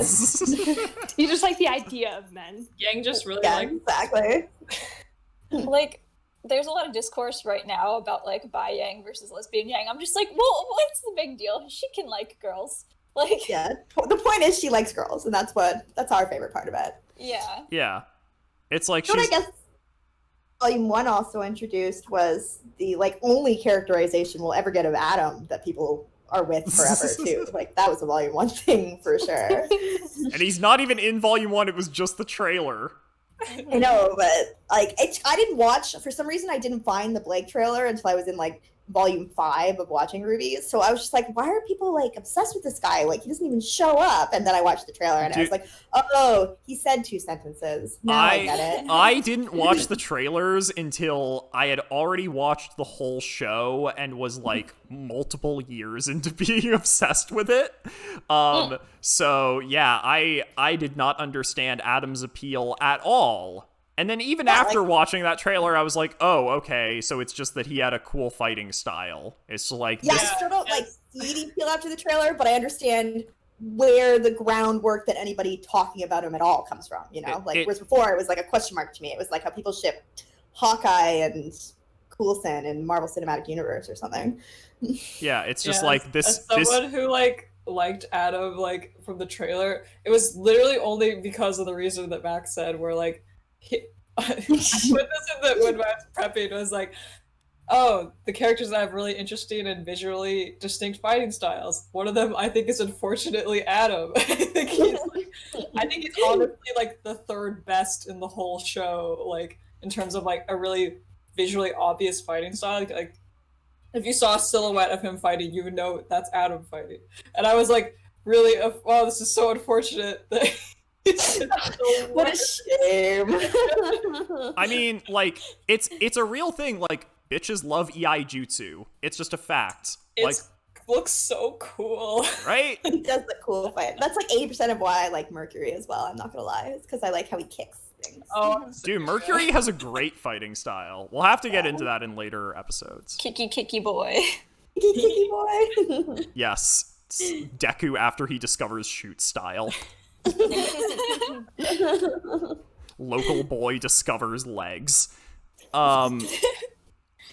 Okay. I feel like any show is going to have like early season weirdness where like in seasons 1 and maybe 2 they haven't quite found the characters yet, like in like The Office or Parks and Rec or whatever, where it takes them a while to really get the hang of like how they want to characterize people. And RWBY is no exception to this. In fact, it has a lot of this in some places. In particular, one thing, there's like stuff that comes up in this volume that is just dropped immediately and never brought back because they either didn't know what to do with it or just resolved it really quickly. One thing is that like early on, it feels like half of RWBY's personality is that she's obsessed with weapons. And that is essentially abandoned immediately. And I'm interested if you guys think that's a good decision or not. You thought it was fun? I thought, well, because I think that was like an arc that I thought was interesting, where like RWBY's interest in weapons is directly like in contrast with her like inability to kind of talk to people. Yeah. And then it feels like she is like really suddenly able to like get over that, and like she's like suddenly like, oh, I can talk to people just fine now. Now I have friends. I'm like a normal girl with normal knees. Yeah, she's a normal girl, normal knees now, and she doesn't like have that, I guess, need to have an obsession with like an inanimate object anymore. But I think they didn't milk that storyline as much as I think they should have, because something like that I think is really interesting, and like, yeah, it's totally a missed opportunity. Yeah, I definitely agree. I would have liked to see more socially anxious RWBY, especially in the framing of her being like this huge leader, right? Like she's the leader of her team. She's gearing up to be the leader of everything. And for her to be like someone who publicly can be a great leader, but like also feels like very socially conscious is like a very interesting dynamic, I think. And I think I would have liked to see that play out a bit more. I agree. Yeah, no, that makes sense. It's like, I can see the concept of like, as she gets more comfortable with people, she doesn't need to fall back on, you know, being like, oh, I don't need friends when I have big guns. But, like, that's not really communicated clearly. So it's just one of those things where because the writing is kind of clunky, like, the themes are there, but the text doesn't quite bring it across. Well, and also Volume 1, the episodes are, like, 5 minutes long. Like, they're not working with very much space in Volume 1. Very true. Another thing is that, like, I think Volume 1 is where we get a lot of fanon conceptions of White Rose, in the sense that they have, like, this very contentious relationship for most of this volume, which I think contributed not just to people shipping them, but specifically people characterizing Weiss as a tsundere. And it really, it occurred to me, like, how there's not actually a lot of that past this point. And so I was wondering if people who are, like, very engaged with the fandom had things to say about this. I just don't follow White Rose very much. Yeah, me neither. But I know that a lot of the characterization, or a lot of the appeal of that was people like, enemies to lovers, and like it really didn't play out that way, so I guess I just sort of lost interest in it after that. But It's definitely, like, I think it's just because they resolve it too quickly. Like, they have that one scene where they kind of make up, and then they don't really... It's not drawn out as much as it could have been, and I think it comes a lot from their dynamic isn't necessarily supposed to be like enemies to friendship. It's supposed to be two people who clash initially, and how do they work together? And that was supposed to be in direct comparison to like Blake and Yang, who worked together really well right from the start, right? So like it's less of an enemies than a clashing ideologies, I think. Yeah. RWBY advice to me. I was just completely like the fan and idea of it, though. Yeah, for sure. Yeah.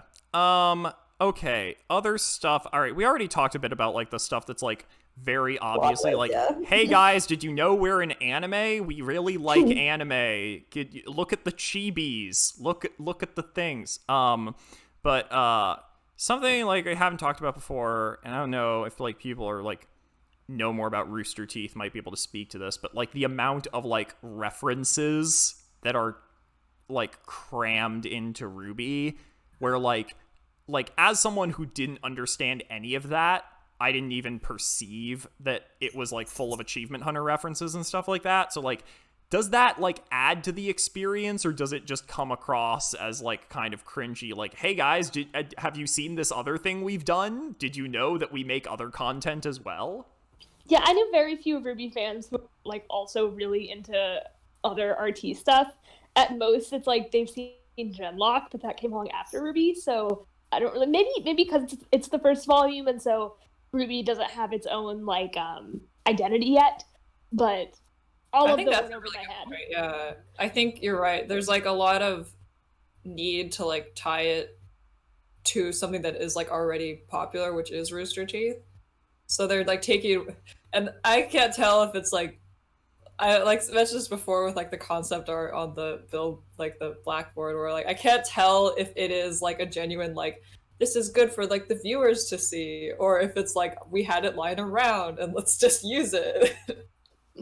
But it definitely seems to me like what you said, Maria, where it's a combination of that need to like attach another existing identity to it, and also to be like a fun thing for people that are like already fans of Rooster Teeth too. Okay. Yeah, does anyone here did anyone here like get the references?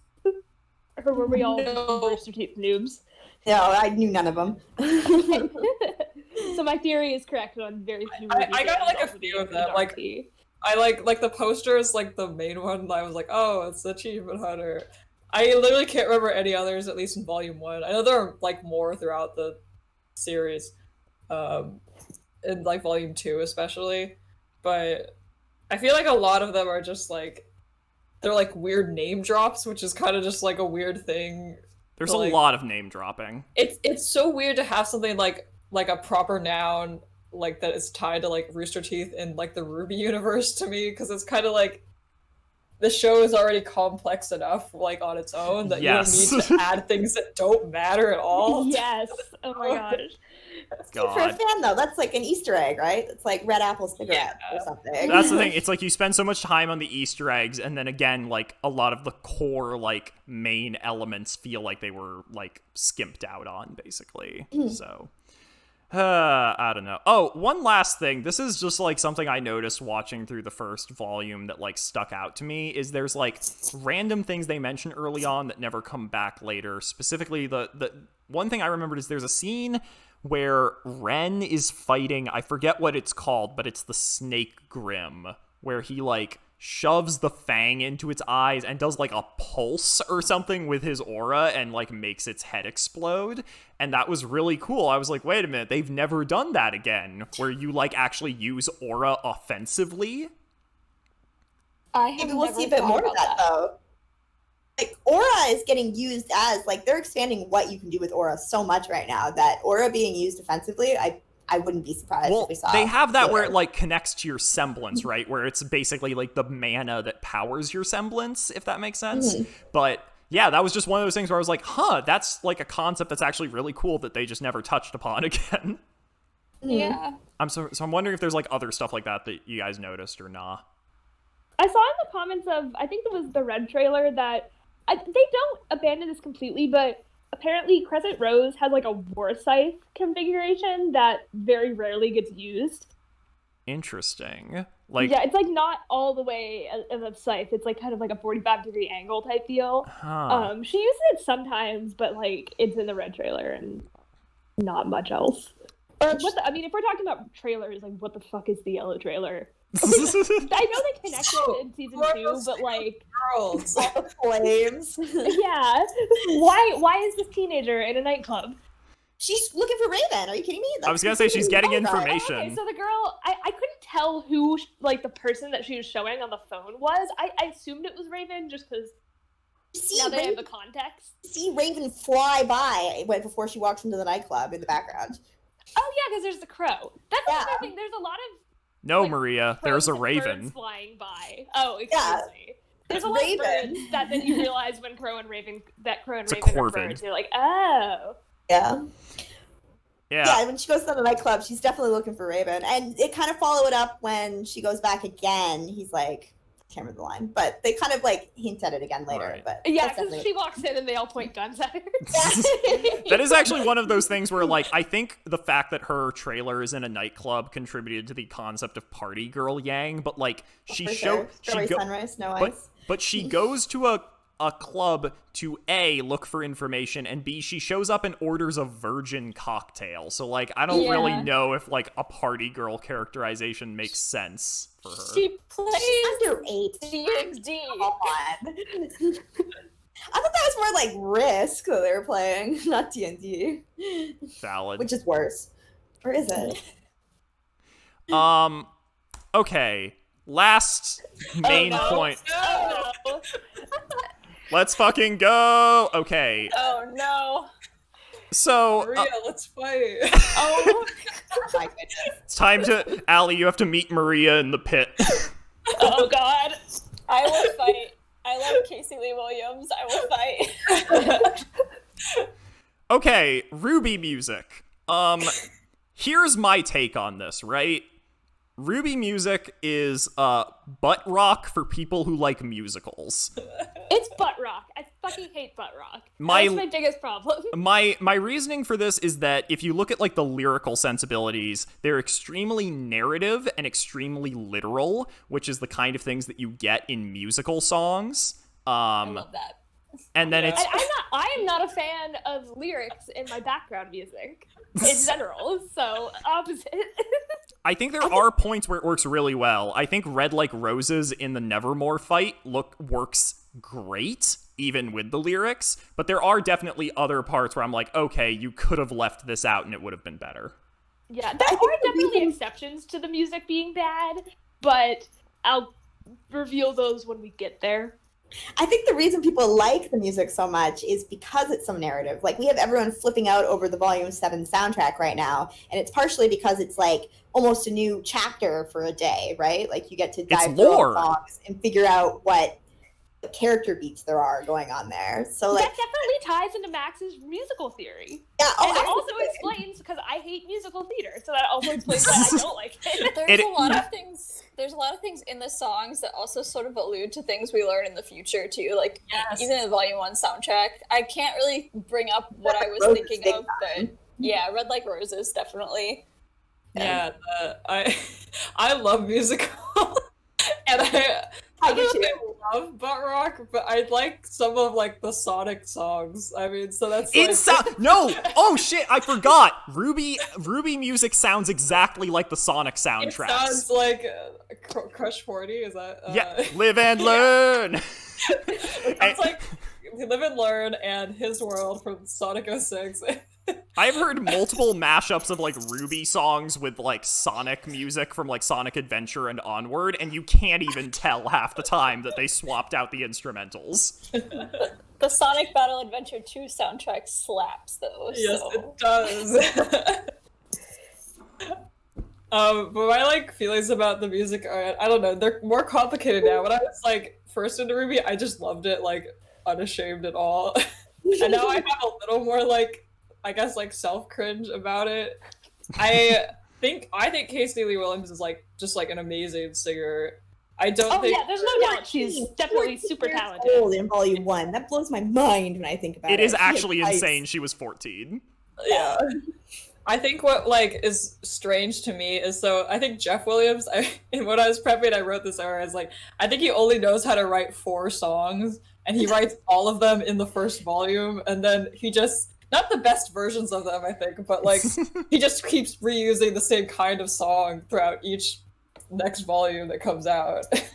Okay. You know how the Ramones only have 1 song, but it's an awesome song? It's kind of like that. Yeah. Wait, Wish, you were saying something? I have sort of some feelings about that because a lot of with musical theory and stuff, a lot of the reason why he rehashes the same type of chords and stuff is because each character kind of has an instrument that goes with an instrument and a tune that sort of goes with their character, and he sort of puts it in the background of all of their songs. So Blake's is a manic piano, and you hear it at the end of her newest song too. But he tries to make the instruments sort of go along with the musical aspect of it to tell a story, which I know people have strong feelings about. But it's are you a musical fan or are you not a musical fan? And that will tell you everything. Yeah, that's a pretty funny. The leitmotifs. Come on, guys. The leitmotifs in RWBY are amazing. I still love Winter so much. I can't speak much to this because I don't listen to a lot of rap in general, but every time the raps come in, I also just get a little I don't think this is works well with a butt rock song. The rap verses, dude, the rap verses are so bad. I Burn would be one of slander against caffeine. In no, my house. I Burn. Caffeine. I Burn would be one of the best songs on the Volume 1 soundtrack were it not for the rap verse, because I'm always so into it, and then that verse comes in, I'm just oh god, not this shit again. Why did you think this was a good idea? Yeah, I was watching I think it's the season 5, it's the Yang character short, and I listened to the song, I think it's called Ignite, and I'm oh, okay, that's actually pretty cool, I like that. And so I listened to the studio version, and there's a random rap verse. Almost at the end of the song too, and I'm oh. Dude, you know what? It's the Patrice Wilson raps Friday and Thanksgiving. No, it's dude, you know what it's like? It's when Katy Perry would get Kanye to show up for the laziest fucking guest verse, just phoning it in super hard over E.T. or whatever. Yeah, just collecting his check. Yes. Getting his feature. Oh my god. Yeah. I think I have mixed feelings on RWBY music because there are some songs I really like, but in general I'm more on the side of what's that post you sent me, Maria? Badcore doesn't sound good. Yeah, new genre. Yeah, my hottest take is I don't know if you guys have watched the 2.5 hour long H Bomber guy video, but he does a RWBY intro theme with theme music, and he had the guy who made the parody song actually made his own video on it, and I think his parody song is better than all of the RWBY music. But it's really interesting his how he made that approach to parody anime music, kind of shonen stuff. Oh, also I will say I think a lot of the music, especially the openings, is a little too in the beginning. The openings the music is a little too dark for what it essentially is. Yeah, we're talking about Revolution and stuff, and then it's a high school anime where Jaune gets shoved in a locker. But then the lyrics also allude to things that happen in later volumes, so I feel some of the songs would have worked better in later volumes. Yeah. You know what? No. I think the Volume 1 opening is one of my favorites, though. I think it's one of my favorite opening songs. Agreed. Across the board. Maria, I will say, you know what? It's the opposite of JoJo's Part 4, where someone gets horribly murdered. Oh man. All right. I think we've been recording for 2 hours now, and we've gone through pretty much everything. So I think it's time for us to wrap up. Any closing thoughts on Volume 1? We'll just go around in alphabetical order, starting with Allie. Yeah, when I first watched Volume 1, it was honestly the most aspirational thing, and I think RWBY still is really aspirational just in general too, because it's really impressive how someone who has a really specific skill is able to make a full and like create a full and really popular series out of that like small bit of popularity he had and just kind of explode it. And I think the show has like just only gotten better from volume 1, which I think obviously I think just happens as you just get better at, and with more practice at what you're doing. And so in that sense, I think for a lot of people, RWBY holds a really special place where it's just amazing that this like small company has been able to create this hugely successful thing, to the point where like, you know, it's got a dub in Japan and like a fan base across the world like that. And it's just like, in my opinion, like some of the aspects of it are like beyond the skill level of like even like more what people would consider professional shows too. All right, Maria?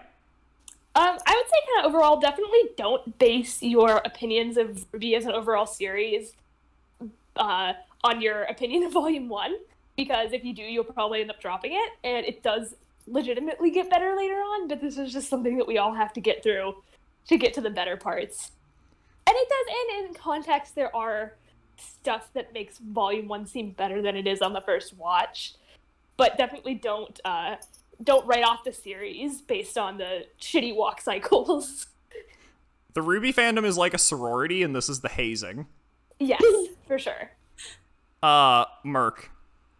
Oh, I think, you know, say what you will about Volume 1, but like, it does what anything needs to do in its first season is create something that people want to connect to, and clearly it's really, really established that. So like, I think it did its job, as like, I mean, we've all connected with it, and so many people have.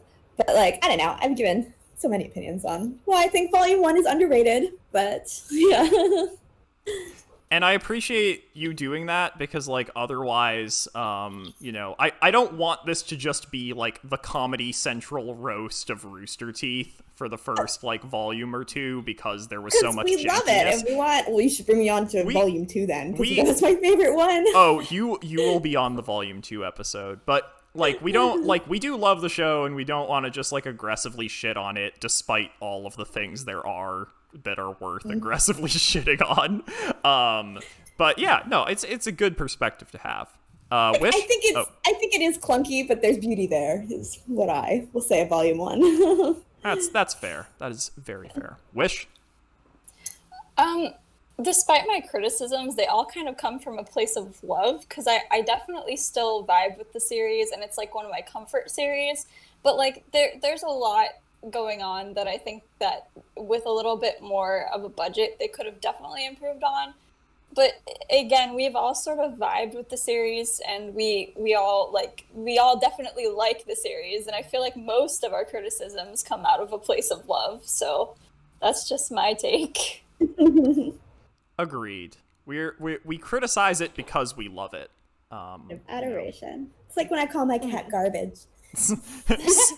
Stinky no. Bastard man. No, me. God, that really is like a whole thing where like some people just insult their cats and some people don't. I'm from like a family that loves their cats and don't talk down to them, so I like that. That was a very weird adjustment for me when I learned there were a whole bunch of people who do that. You must have not had a garbage cat like the rest of us. Oh, we did. We just had we were just very nice about it. My cat is zooming around my apartment as we speak, so I apologize for any interference noise that's come up over the course of this recording. It's almost dinner time for him, so I did not Bring him on. Ask his opinion on Volume 1. I have to put some derby pics up at the end of yes. this at the end of the episode. This is your reward for watching all the way through this 2-hour RWBY podcast, is you get to see a bunch of pictures of Maria's cat.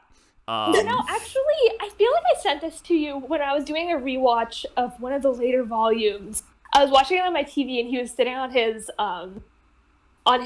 cat tree right next to the TV and staring at the TV. I'll see if I can find that of him, because I think I sent it to you, Max. Oh, like, yeah, you Derby ships Black Sun too. Now, Okay, don't bring your cat. actually, I forgot to mention. You might be wondering. I didn't give this a slot, but you might be wondering. Hey, are y'all gonna discuss shipping here? There's so much shipping to discuss in this show, right?